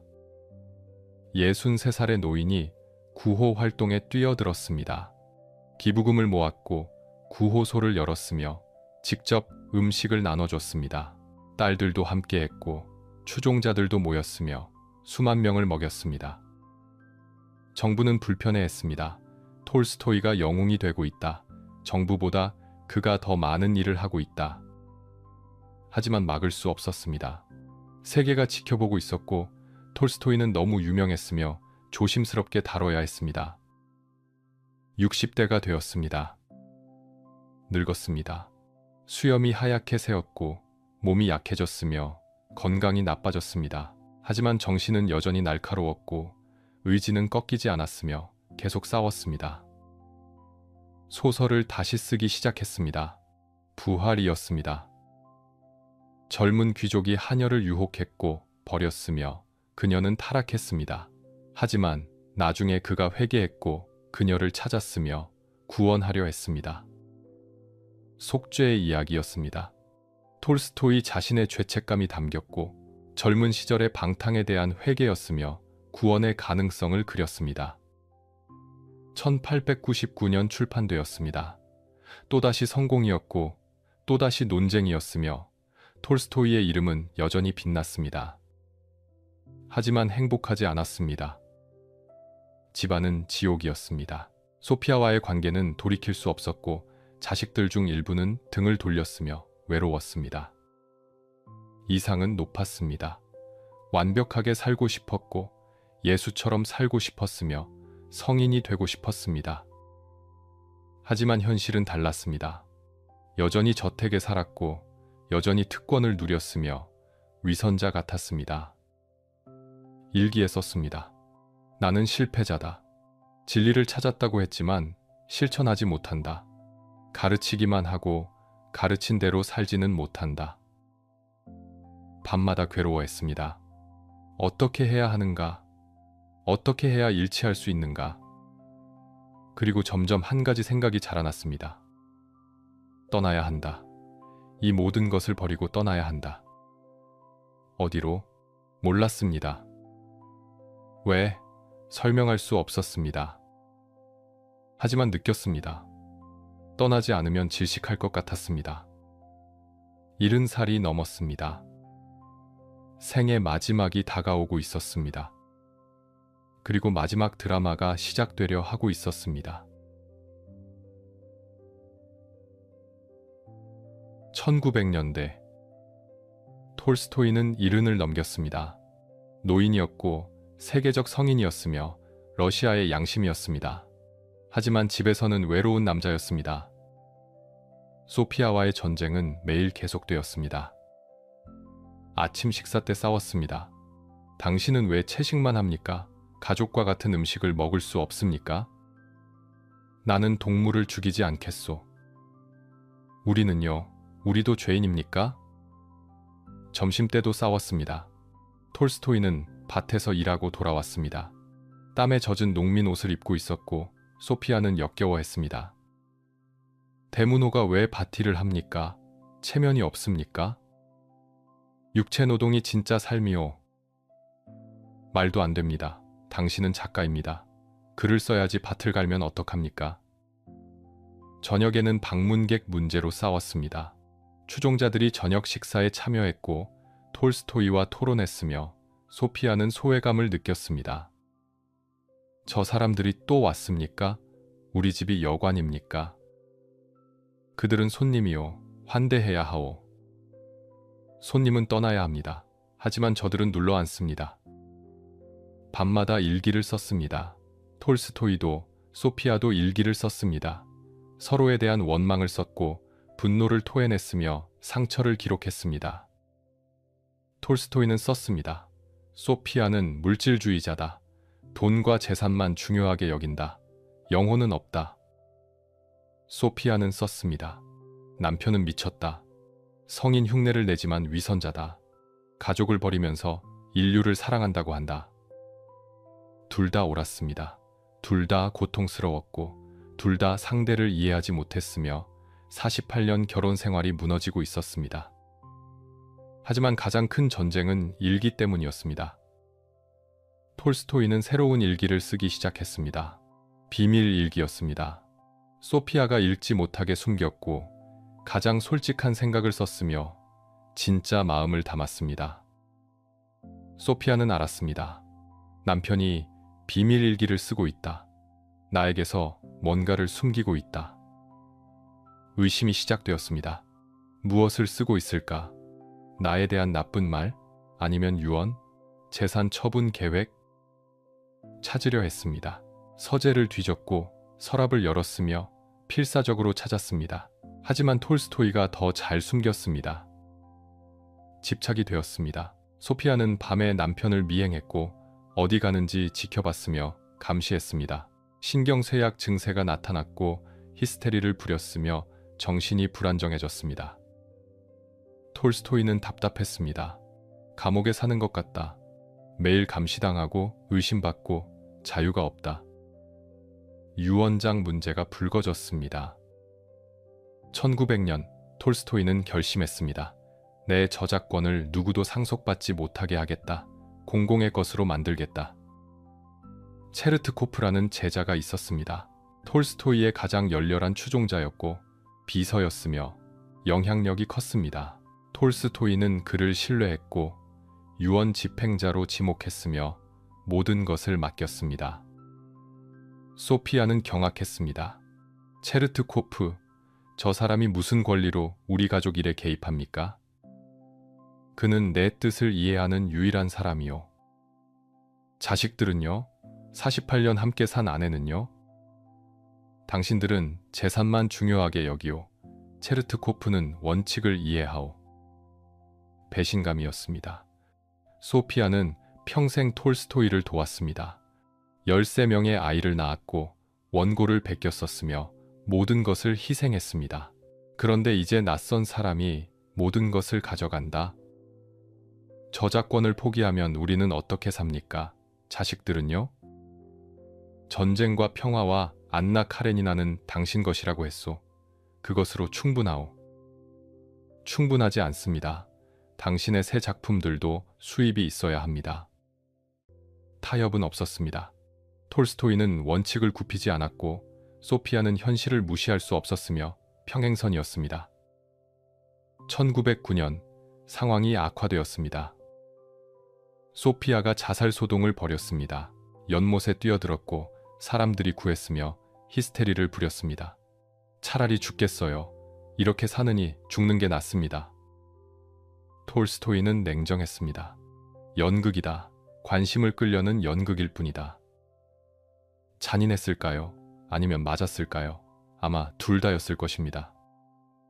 소피아는 정말로 고통스러웠습니다. 하지만 동시에 남편의 관심을 끌고 싶었고 무언가를 바꾸고 싶었으며 절규였습니다. 의사들이 왔습니다. 소피아를 진찰했고 신경쇠약이라고 진단했으며 약을 처방했습니다. 하지만 약은 소용없었습니다. 병은 몸이 아니라 마음에 있었습니다. 자식들도 분열되었습니다. 막내딸 알렉산드라는 아버지 편이었습니다. 톨스토이주의를 믿었고 아버지의 비서가 되었으며 체르트코프와 협력했습니다. 아들 세르게이와 딸 타티아나는 중립을 지키려 했습니다. 아버지도 이해하고 어머니도 이해한다. 하지만 어쩔 수 없다. 다른 자식들은 어머니 편이었습니다. 아버지가 가족을 버렸다. 이상한 사상에 빠져 현실을 외면한다. 가족이 두 진영으로 나뉘었습니다. 저녁 식사 자리가 전쟁터였고 대화는 논쟁이었으며 집안은 차가웠습니다. 톨스토이는 도망치고 싶었습니다. 일기에 반복해서 썼습니다. 떠나고 싶다. 이 모든 것에서 벗어나고 싶다. 홀로 조용한 곳에서 살고 싶다. 하지만 떠날 수 없었습니다. 나이가 많았고 건강이 나빴으며 무엇보다 죄책감이 있었습니다. 가족을 버리는 것이 옳은가? 1910년 여름, 위기가 최고조에 달했습니다. 체르트코프가 추방되었습니다. 정부가 그를 위험인물로 지목했고 야스나야 폴야나에서 쫓아냈으며 멀리 떨어진 곳으로 보냈습니다. 톨스토이는 분노했습니다. 내 친구를 추방하다니. 소피아는 기뻤습니다. 드디어 저 사람이 사라졌다. 하지만 톨스토이는 체르트코프를 만나러 갔습니다. 82살의 노인이 기차를 타고 가서 추방된 제자를 만났고 며칠을 함께 보냈으며 돌아왔습니다. 소피아는 질투했습니다. 나보다 그 사람이 더 중요합니까? 톨스토이는 대답하지 않았습니다. 8월이 되었습니다. 톨스토이는 82살 생일을 맞았습니다. 전 세계에서 축하 메시지가 왔고 방문객들이 몰려들었으며 축제 분위기였습니다. 하지만 톨스토이는 행복하지 않았습니다. 소피아와 싸웠고 자식들과 멀어졌으며 외로웠습니다. 그리고 결심했습니다. 더는 견딜 수 없다. 떠나야 한다. 언제? 어떻게? 어디로? 몰랐습니다. 하지만 느꼈습니다. 시간이 다가오고 있다는 것을요. 9월이 지나고 10월이 왔습니다. 밤이 점점 길어졌고 날씨가 추워졌으며 톨스토이는 결정의 순간을 기다렸습니다. 소피아는 불안했습니다. 남편이 이상하다. 뭔가 계획하고 있다. 알렉산드라는 알았습니다. 아버지가 떠나려 한다는 것을.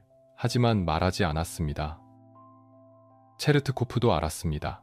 편지를 주고받았고 준비했으며 기다렸습니다. 집안의 긴장이 극에 달했습니다. 폭풍 전야였습니다. 그리고 그 폭풍은 곧 터질 것입니다.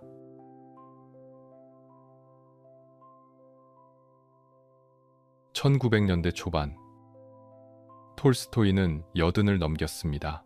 러시아에서 가장 유명한 사람이었고 세계에서 가장 존경받는 작가였으며 살아있는 전설이었습니다. 하지만 동시에 가장 위험한 사람이기도 했습니다. 정부는 두려워했습니다. 톨스토이의 사상은 국가를 부정했고 교회를 거부했으며 병역을 반대했습니다. 위험한 무정부주의자다. 하지만 너무 유명해서 건드릴 수 없다. 차르 니콜라이 2세는 고민했습니다. 톨스토이를 체포해야 하는가? 아니면 내버려둬야 하는가? 신하들이 조언했습니다. 폐하, 건드리지 마십시오. 체포하면 전 세계가 러시아를 비난할 것입니다. 순교자로 만들 뿐입니다. 그래서 감시만 했습니다.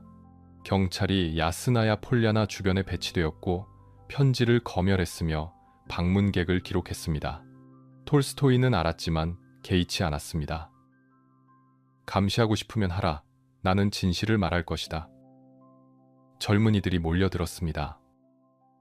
전국에서 왔습니다. 대학생, 예술가, 농민, 노동자들이 톨스토이를 보려고 야스나야 폴야나로 찾아왔습니다. 조언을 구했고 가르침을 받고 싶어 했으며 영감을 얻고자 했습니다. 톨스토이는 모두를 만났습니다. 귀족도, 농민도, 학생도, 노인도 차별하지 않았습니다. 대화했고 들어줬으며 격려했습니다. 어떻게 살아야 합니까? 양심에 따라 살아라. 진실을 말하고 폭력을 거부하고 단순하게 살아라. 군대에 가야 합니까?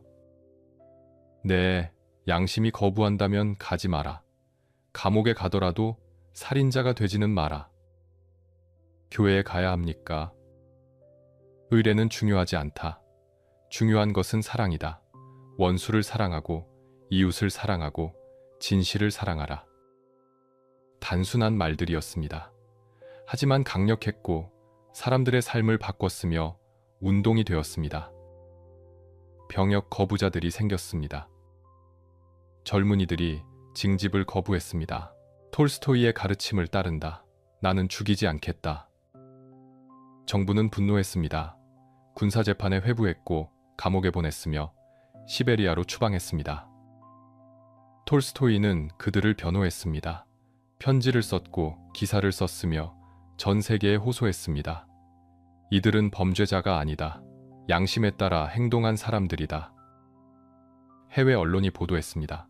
뉴욕 타임즈, 런던 타임즈, 파리의 신문들이 러시아를 비난했고 압력을 가했으며 정부는 난처했습니다. 두호보르파 사건이 터졌습니다. 두호보르는 러시아의 작은 종교 공동체였습니다. 평화주의자들이었고 병역을 거부했으며 단순하게 살았습니다. 톨스토이의 이상과 비슷했습니다.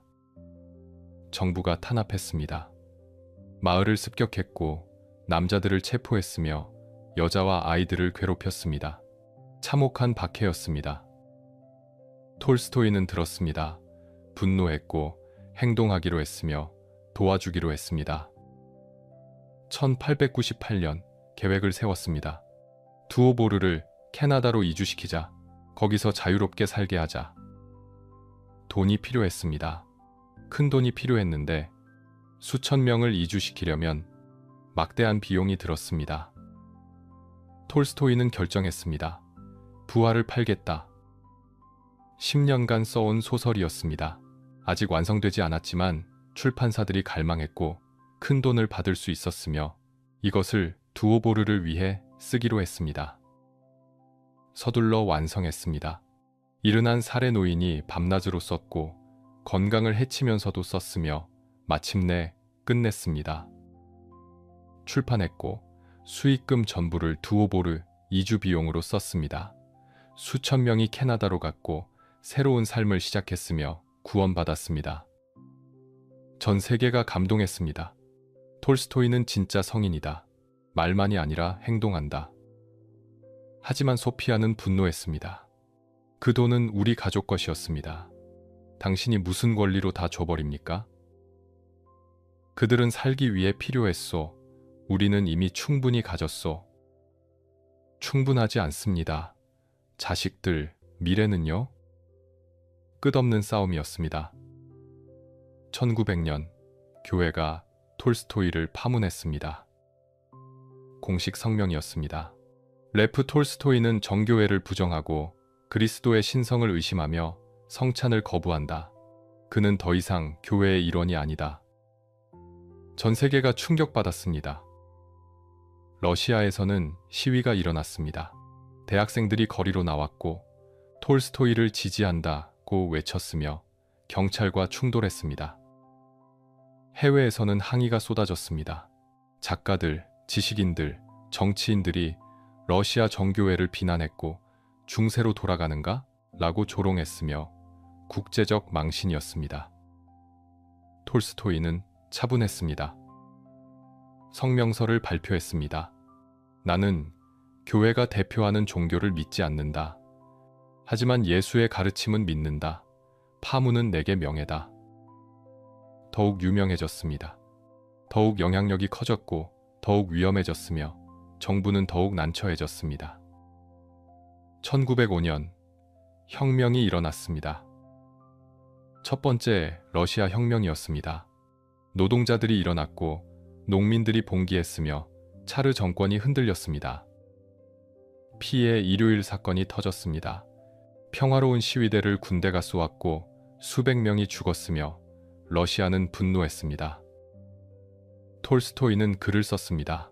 나는 폭력을 할 수 없다 라는 제목이었습니다. 혁명가들을 비판했습니다. 폭력으로는 안 된다. 폭력은 더 큰 폭력을 낳을 뿐이다. 하지만 동시에 정부도 비판했습니다. 차르 정권은 부패했다. 토지를 독점했고 농민을 착취했으며 폭력으로 다스린다. 그리고 대안을 제시했습니다. 비폭력 저항이 답이다. 협력을 거부하라. 세금을 내지 마라. 군대에 가지 마라. 평화롭게 저항하라. 위험한 글이었습니다. 검열되었고 금서가 되었으며 비밀리에 돌았습니다.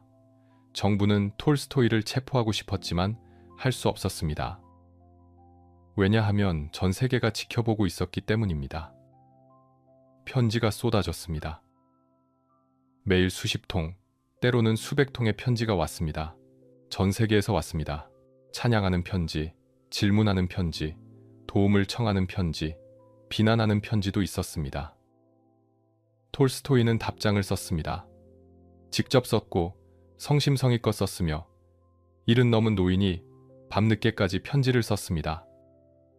간디가 편지를 보냈습니다. 남아프리카에서 인도인 차별에 맞서 싸우고 있었고 톨스토이의 가르침을 실천하고 있었으며 조언을 구했습니다. 톨스토이는 기뻤습니다. 누군가 실천하고 있다. 답장을 썼고 격려했으며 끝까지 서신을 주고받았습니다. 비폭력은 가장 강한 힘이다. 계속하라. 포기하지 마라. 간디는 나중에 말했습니다. 톨스토이 없이 내 운동은 없었을 것이다. 방문객들은 계속 왔습니다. 러시아 전역에서, 유럽에서, 심지어 미국에서도 왔습니다. 톨스토이를 만나고 싶어 했고, 대화하고 싶어 했으며, 사진을 찍고 싶어 했습니다. 톨스토이는 지쳤습니다. 70 넘은 노인이 매일 수십 명을 만났고, 대화했으며, 에너지를 쏟았습니다. 소피아는 원망했습니다. 낯선 사람들에게는 친절하면서 가족에게는 차갑습니다. 톨스토이는 대답하지 않았습니다. 대답할 수 없었습니다. 1900년대 후반 톨스토이는 여든을 바라보고 있었습니다. 세계의 양심이었지만 가족의 적이었고 성인으로 추앙받았지만 아내에게 미움받았으며 위대했지만 고독했습니다. 밤마다 일기를 썼습니다. 나는 위선자다. 단순하게 살라고 가르치지만 저택에 산다. 재산을 버리라고 하지만 여전히 부자다. 사랑하라고 하지만 아내를 사랑하지 못한다. 괴로웠습니다. 진리를 알았지만 실천하지 못했고 가르쳤지만 가르친 대로 살지 못했으며 이상과 현실 사이에서 찢어졌습니다. 그리고 점점 확신했습니다. 떠나야 한다. 이 모든 것을 버리고 떠나야 한다. 그래야 진짜로 살 수 있다. 하지만 언제, 어떻게, 용기가 있을까? 몰랐습니다. 하지만 시간이 다가오고 있었습니다. 마지막 결단의 시간이 다가오고 있었습니다. 1910년 10월 톨스토이는 82살이었습니다. 노쇠했고 병약했으며 시간이 얼마 남지 않았다는 것을 알았습니다. 폴야나의 가을은 추웠습니다. 나뭇잎이 떨어졌고 바람이 차가웠으며 겨울이 다가오고 있었습니다. 집안의 분위기는 더 차갑습니다. 소피아는 점점 불안정해졌습니다. 밤마다 남편의 서재를 뒤졌고 비밀일기를 찾으려 했으며 유언장을 찾으려 했습니다. 톨스토이는 잠을 이룰 수 없었습니다. 문 여는 소리가 들렸고 발소리가 들렸으며 아내가 감시하는 것을 느꼈습니다. 감옥이다. 이것은 감옥이다. 10월 28일 밤 톨스토이는 침대에 누워 있었습니다. 잠이 오지 않았고 천장을 바라보았으며 생각에 잠겼습니다. 자정이 지났습니다. 복도에서 소리가 들렸습니다. 발소리였습니다. 소피아가 서재로 가고 있었습니다. 또 뒤지러 가는 것이었습니다. 톨스토이는 일어났습니다. 문을 열고 나갔는데 소피아가 서류를 뒤지고 있었습니다. 당신 또 뭘 하는 거요? 소피아는 돌아봤습니다. 당신이 뭘 숨기고 있는지 알고 싶어요. 나는 아무것도 숨기지 않소. 거짓말, 비밀일기가 있어요. 유언장도 있어요. 나한테 숨기고 있어요. 이제 그만하시오. 그만할 수 없어요. 당신이 진실을 말해야죠. 싸움이었습니다. 또 다시 싸움이었고 끝없는 싸움이었으며 톨스토이는 지쳤습니다. 방으로 돌아왔습니다. 앉아서 생각했습니다. 더는 견딜 수 없다. 결심했습니다. 떠나야 한다. 지금 당장 떠나야 한다. 새벽 5시. 톨스토이는 일어났습니다. 조용히 옷을 입었고 간단한 짐을 챙겼으며 서재로 갔습니다. 편지를 썼습니다. 소피아에게 남기는 편지였습니다. 나는 떠난다. 이것이 최선이다. 용서하라. 짧았습니다. 더 쓸 말이 없었고 설명할 수 없었으며 그저 떠나야 했습니다. 막내딸 알렉산드라를 깨웠습니다. 나는 떠난다. 짐을 정리해주고 뒤따라 오너라. 알렉산드라는 놀랐지만 준비되어 있었습니다. 아버지가 언젠가 떠날 것을 알았습니다. 조용히 짐을 챙겨주었고 아무 말 하지 않았으며 눈물을 참았습니다. 의사 마코비츠키를 불렀습니다.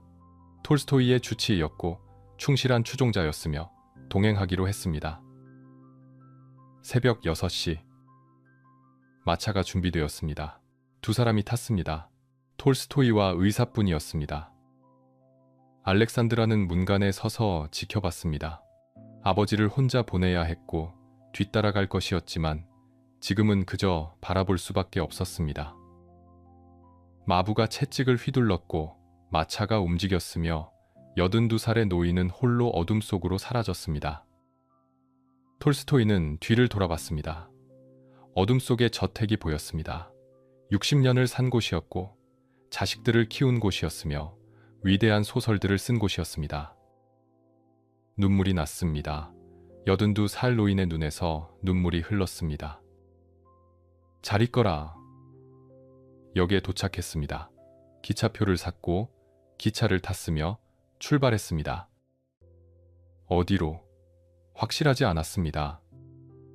처음에는 여동생이 사는 수도원으로 가려 했습니다. 샴르디노 수도원이었고 마리아 수녀가 있었으며 거기서 조용히 지내려 했습니다. 기차 안에서 앉아 있었습니다.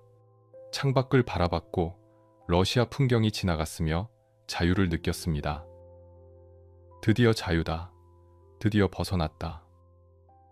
하지만 동시에 죄책감도 느꼈습니다. 가족을 버렸고 아내를 버렸으며 도망친 것이었습니다. 이것이 옳은가? 성인이 도망치는가? 알 수 없었습니다. 하지만 돌아갈 수는 없었습니다. 야스나야 폴리아나에서는 아침이 되었습니다. 소피아가 일어났습니다. 남편 방으로 갔는데 비어 있었습니다. 편지가 있었고 읽었으며 비명을 질렀습니다. 떠났어요. 남편이 떠났어요. 집안이 발칵 뒤집혔습니다. 자식들이 모였고 하인들이 달려왔으며 어찌할 바를 몰랐습니다. 소피아는 히스테리를 부렸습니다. 찾아야 해요. 어디 갔는지 찾아야 한다고요. 연못으로 달려갔습니다. 물에 뛰어들려 했고 사람들이 막았으며 끌어냈습니다. 죽을 거예요. 남편 없이는 못 살아요. 전보를 보냈습니다. 사방으로 전보를 쳤고 톨스토이를 찾으려 했으며 경찰에도 신고했습니다. 언론이 알았습니다. 톨스토이가 집을 떠났다는 소식이 퍼졌습니다. 러시아 전역이 놀랐고 전 세계가 관심을 가졌으며 기자들이 움직이기 시작했습니다. 톨스토이 실종. 대문호 82살의 가출. 어디로 갔는가? 톨스토이는 기차를 갈아탔습니다. 샴르디노 수도원에 도착했습니다. 여동생 마리아를 만났고 포옹했으며 울었습니다. 마리아, 나는 도망쳤다. 더는 견딜 수 없어서 도망쳤다. 마리아는 위로했습니다. 괜찮아요. 여기서 쉬세요. 하루를 보냈습니다. 수도원은 조용했고 평화로웠으며 톨스토이는 잠시 안정을 찾았습니다. 하지만 오래가지 못했습니다. 소피아가 찾아온다는 소식이 들렸습니다. 어떻게 알았는지 여기로 오고 있다는 것이었습니다. 톨스토이는 당황했습니다. 안 돼. 만날 수 없어. 또다시 시작될 것이다. 10월 31일 새벽. 다시 떠났습니다. 여동생에게 작별 인사도 제대로 못하고 황급히 떠났습니다. 어디로? 이제 정말 몰랐습니다. 계획도 없었고 목적지도 없었으며 그저 도망치고 있었습니다. 기차를 탔습니다. 날씨가 나빠졌습니다. 비가 내렸고 바람이 불었으며 추워졌습니다. 톨스토이는 떨었습니다. 82살의 노인이 기차 안에서 떨었습니다. 얇은 옷만 입고 있었고 감기 기운이 느껴졌으며 몸이 안 좋아졌습니다. 알렉산드라가 걱정했습니다. 아버지, 괜찮으세요? 괜찮다. 계속하자. 하지만 괜찮지 않았습니다. 열이 올랐고 기침이 시작되었으며 의식이 흐려졌습니다. 의사 마코비츠키가 진찰했습니다. 폐렴입니다. 즉시 내려야 합니다. 다음 역에서 내렸습니다. 아스타포보역이었습니다. 작은 역이었습니다. 아무도 모르는 곳이었고 지도에서 찾기도 어려웠으며 우연히 도착한 곳이었습니다. 역장이 도와줬습니다. 자신의 방을 내줬고 침대에 눕혔으며 의사를 불렀습니다. 톨스토이는 쓰러졌습니다. 폐렴이었습니다. 고열이었고 호흡이 가빴으며 위독했습니다. 전보가 나갔습니다. 톨스토이 아스타포보역에서 위독. 러시아 전역이 충격받았습니다. 전 세계가 관심을 가졌고 기자들이 몰려들었으며 이 작은 역이 갑자기 세계의 중심이 되었습니다. 가족들이 달려왔습니다. 자식들이 왔고 친구들이 왔으며 추종자들도 왔습니다. 소피아도 왔습니다. 하지만 들어갈 수 없었습니다. 톨스토이가 의식이 있을 때 말했습니다. 아내를 들이지 마라. 만나고 싶지 않다. 잔인했습니다. 48년을 함께 산 아내를 마지막 순간에도 거부했습니다. 소피아는 역 밖에서 울었습니다. 창문으로 들여다보았고 망원경으로 지켜봤으며 절규했습니다. 남편, 제발 한 번만 만나게 해주세요. 하지만 문은 열리지 않았습니다. 톨스토이는 역장실 침대에 누워 있었습니다. 의식이 왔다 갔다 했고 숨이 가빠졌으며 죽어가고 있었습니다. 전 세계가 기다렸습니다. 신문들이 속보를 냈습니다. 톨스토이 임종 가까워져. 톨스토이 의식 잃음. 세계가 숨죽이며 지켜봄. 역 밖에는 수백 명이 모였습니다. 기자들, 사진사들, 경찰, 추종자들, 구경꾼들이 모였고 이 작은 역을 둘러쌌으며 마지막 순간을 기다렸습니다. 역장실 안에서 톨스토이는 숨을 헐떡였습니다. 열이 치솟았고 환각이 보였으며 중얼거렸습니다. 진리를 찾아야 어떻게 사는가? 마지막까지 질문하고 있었습니다.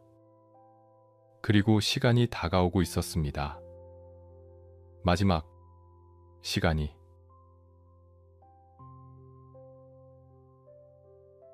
11월 첫째 주. 아스타포보역의 작은 방에서 톨스토이는 죽어가고 있었습니다. 침대에 누워 있었습니다. 82살의 노인이 폐렴으로 고통받았고 호흡이 가빴으며 의식이 왔다 갔다 했습니다. 역장실이었습니다. 작은 방이었고 침대 하나와 의자 몇 개가 전부였으며 창문으로는 기차역 플랫폼이 보였습니다. 하지만 밖은 아수라장이었습니다. 기자들이 몰려들었습니다. 전 세계에서 왔습니다. 뉴욕 타임즈, 런던 타임즈, 파리의 르피가로, 베를린의 신문들, 수백 명의 기자가 이 작은 역을 포위했습니다. 망원경으로 창문을 들여다봤습니다. 사진기를 들고 기다렸고 전보기 앞에서 대기했으며 매시간 속보를 보냈습니다. 톨스토이 여전히 의식 없음. 톨스토이 고열 계속됨. 톨스토이 임종 임박. 전 세계가 숨죽이며 지켜봤습니다. 신문 일면은 톨스토이였고 사람들은 속보를 기다렸으며 시대의 종말을 느꼈습니다. 역 밖에는 소피아가 있었습니다. 서 있었습니다. 추운 날씨에 서서 창문을 바라봤습니다.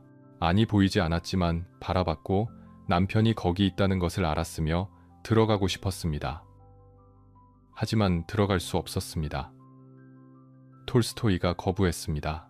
의식이 있을 때 분명히 말했습니다. 아내를 들이지 마라. 자식들이 설득했습니다. 아버지, 어머니를 만나세요. 마지막입니다. 용서하세요. 톨스토이는 고개를 저었습니다. 안 돼. 그녀를 보면 또다시 시작될 것이다. 평화가 없다. 잔인했습니다. 하지만 톨스토이는 확고했습니다.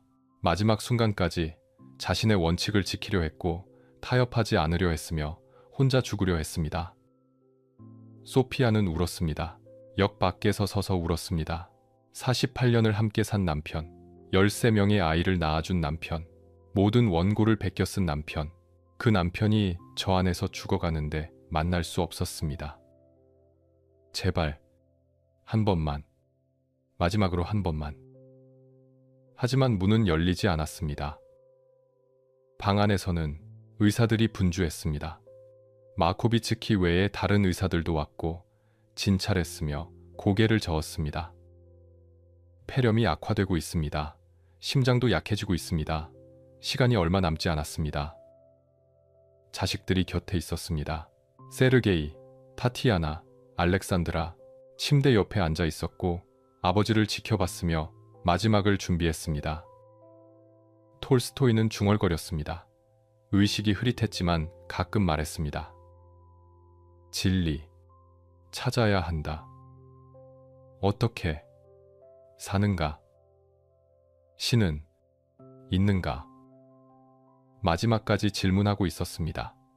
82년을 살면서도 답을 찾지 못한 질문들, 그리고 이제 답을 들을 시간도 없었습니다. 11월 20일 새벽, 밤이 지나고 있었습니다.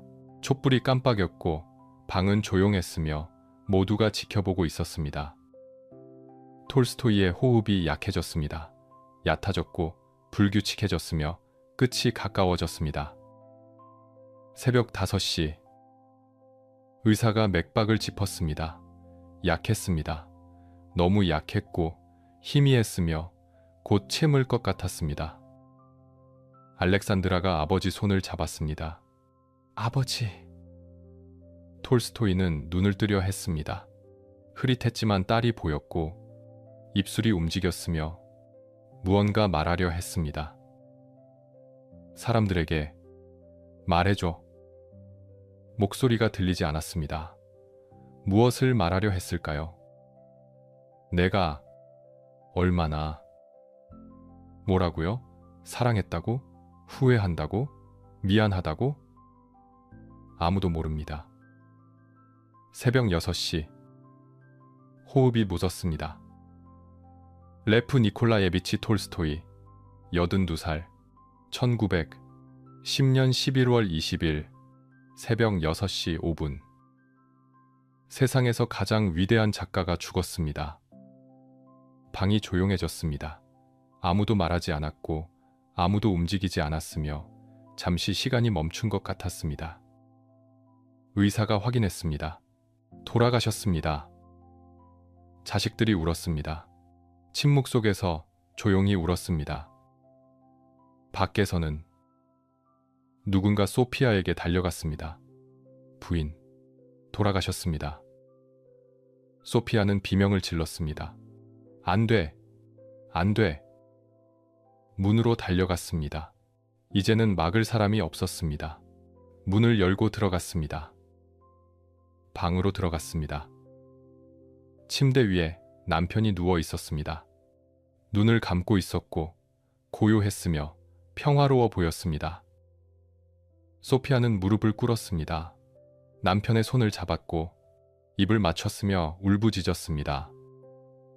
여보, 미안해요. 용서해요. 제발. 하지만 대답은 없었습니다. 돌아가셨습니다. 영원히 떠났고 다시는 돌아오지 않을 것이며 끝이었습니다. 48년의 결혼, 13명의 자녀, 수많은 사랑과 수많은 싸움, 모든 것이 이렇게 끝났습니다. 작은 기차역에서 아내도 곁에 없이 홀로 역 밖에서 소식이 퍼졌습니다. 톨스토이 사망. 기자들이 전보를 쳤습니다. 전 세계로 속보가 나갔고 신문들이 호해를 냈으며 사람들이 눈물을 흘렸습니다. 러시아에서는 추모 물결이 일었습니다. 대학생들이 거리로 나왔고 노동자들이 일을 멈췄으며 모두가 애도했습니다. 유럽에서도 미국에서도 전 세계가 슬퍼했습니다. 시대가 끝났다. 인류의 양심이 사라졌다. 다시는 이런 거인이 나오지 않을 것이다. 시신은 야스나야 폴야나로 옮겨졌습니다. 특별 열차가 준비되었습니다. 관을 실었고 가족들이 따라갔으며 수천 명이 기차역에 모여 배웅했습니다. 야스나야 폴야나에 도착했습니다. 수만 명이 모였습니다. 농민들, 학생들, 노동자들, 귀족들, 모든 계층이 모였고 톨스토이를 배웅했으며 침묵 속에서 걸었습니다. 경찰이 긴장했습니다. 군중이 너무 많았고 혁명으로 번질까 두려웠으며 감시했습니다. 하지만 폭력은 없었습니다. 모두가 조용히 슬퍼했고 평화로웠으며 톨스토이가 원했던 대로였습니다. 묘지는 숲속이었습니다. 톨스토이가 원했던 곳이었습니다. 어릴 적 형과 놀던 곳이었고 초록 막대기의 비밀을 찾던 곳이었으며 평화로운 곳이었습니다. 십자가 없이 묻었습니다. 비석도 없었고 화려한 장식도 없었으며 그저 단순한 흙무덤이었습니다. 톨스토이가 원했던 대로였습니다. 화려하지 않게, 단순하게 한 사람의 인간으로. 관이 땅에 내려갔습니다. 흙이 덮었고 사람들이 침묵했으며 끝이었습니다. 레프 니콜라 예비치 톨스토이. 1828년에 태어나 1910년에 죽었습니다. 82년의 삶이었습니다. 완벽한 소설을 쓴 남자, 하지만 완벽한 삶을 살지 못한 남자. 진리를 찾았다고 했던 남자, 하지만 끝까지 질문했던 남자. 세상을 바꾼 남자, 하지만 자신의 가족은 바꾸지 못한 남자. 위대했지만 불완전했던 남자. 인간이었던 남자. 그리고 그것이 그를 더욱 위대하게 만들었습니다. 왜냐하면 그는 포기하지 않았기 때문입니다. 완벽하지 못했지만 완벽하려 애썼고 실패했지만 다시 시도했으며 마지막 순간까지 진리를 찾으려 했기 때문입니다. 숲속의 무덤은 조용합니다. 나무들이 바람에 흔들리고 새들이 지저귀며 평화롭습니다. 톨스토이가 찾던 평화가 거기 있습니다. 마침내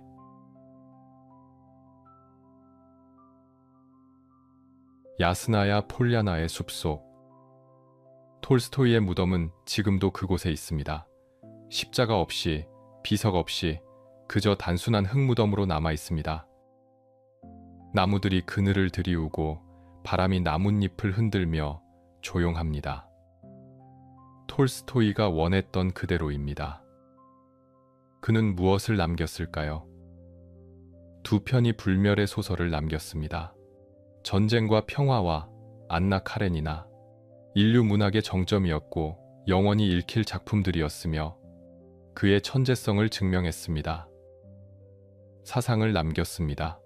톨스토이주의라 불린 사상, 비폭력, 검소한 삶, 사랑의 실천, 간디에게 영감을 주었고 마틴 루터 킹을 움직였으며 세상을 바꿨습니다.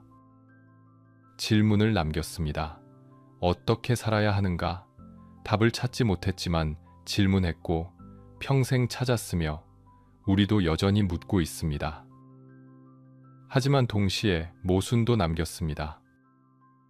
단순하게 살라고 가르쳤지만 저택에 살았습니다. 재산을 버리라고 했지만 부자로 죽었습니다. 사랑하라고 했지만 아내를 사랑하지 못했습니다. 위선자였을까요? 아닐 것입니다. 그는 진심이었습니다. 정말로 믿었고 정말로 살려고 했으며 정말로 고통받았습니다. 실패했지만 포기하지 않았고 불완전했지만 완벽하려 애썼으며 그것이 그를 위대하게 만들었습니다. 완벽한 사람은 공감할 수 없습니다. 하지만 불완전하지만 애쓰는 사람은 우리와 같습니다.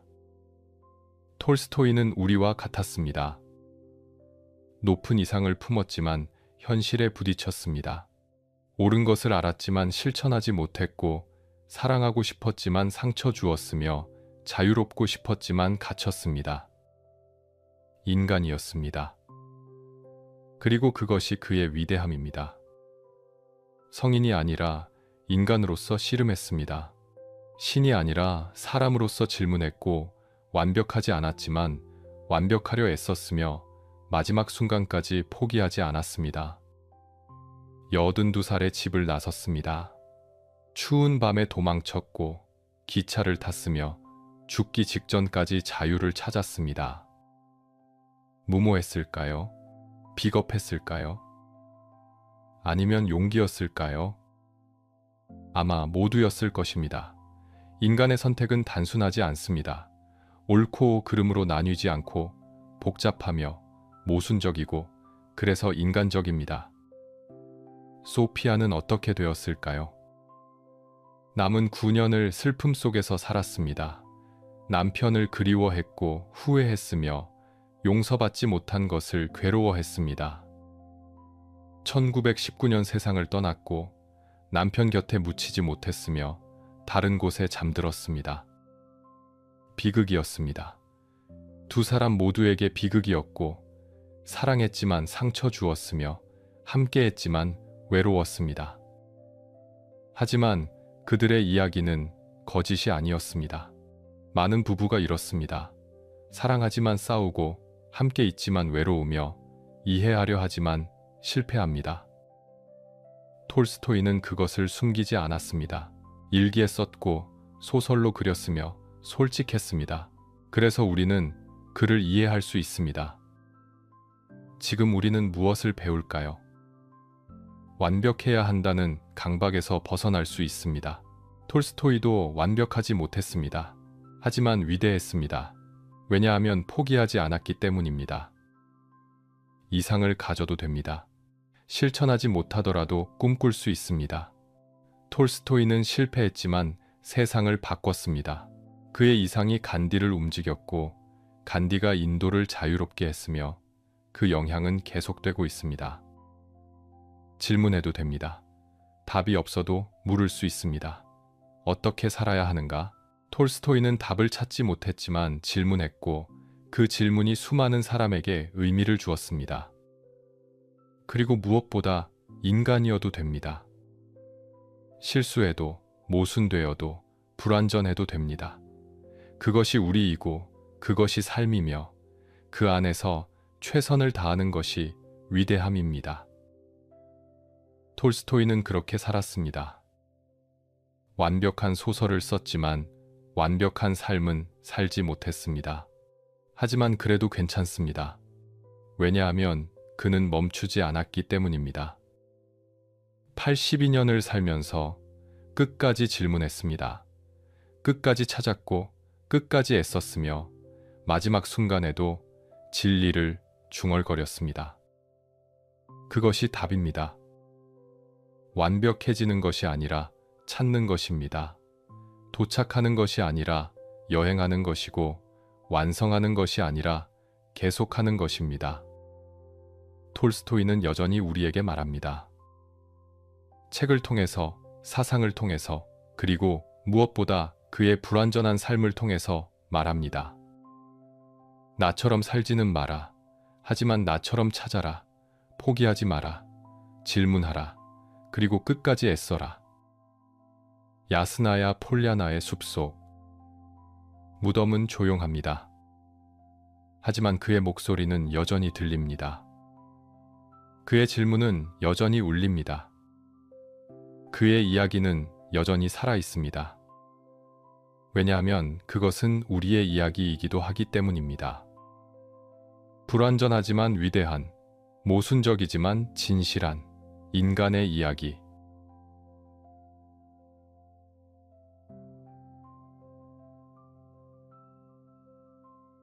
여기까지 레프 톨스토이의 이야기였습니다. 1828년 러시아 귀족 가문에서 태어났습니다. 고아가 되었고 방탕한 청년을 거쳐 전쟁터의 병사가 되었습니다. 세계적 작가가 되었고 영혼의 구도자가 되었으며 마침내 82살의 작은 기차역에서 생을 마감했습니다. 완벽한 소설을 쓴 남자, 하지만 완벽한 삶을 살지 못한 남자, 진리를 찾았다고 했던 남자, 하지만 끝까지 질문했던 남자, 세상을 바꾼 남자, 하지만 자신의 가족은 바꾸지 못한 남자, 위대했지만 인간이었던 남자. 그의 이야기는 우리에게 말합니다. 완벽하지 않아도 위대할 수 있다고, 실패해도 의미 있을 수 있다고, 불완전해도 아름다울 수 있다고. 오늘 하루 오랜 시간 동안 함께 해주셔서 감사합니다. 이 이야기가 여러분에게 작은 위로가 되었기를, 작은 영감이 되었기를, 그리고 무엇보다 나도 괜찮다는 용기를 드릴 수 있었기를 바랍니다. 이 채널은 역사 속 인물들의 진짜 이야기를 들려드립니다. 교과서가 아닌 사람의 이야기를, 영웅이 아닌 인간의 이야기를. 구독과 좋아요는 큰 힘이 됩니다. 알림 설정을 해두시면 새로운 이야기가 올라올 때 가장 먼저 만나보실 수 있습니다. 댓글로 다음에 듣고 싶은 인물을 남겨주세요. 여러분의 의견이 다음 이야기를 만듭니다. 그럼 다음 이야기에서 또 만나 뵙겠습니다. 시청해주셔서 감사합니다.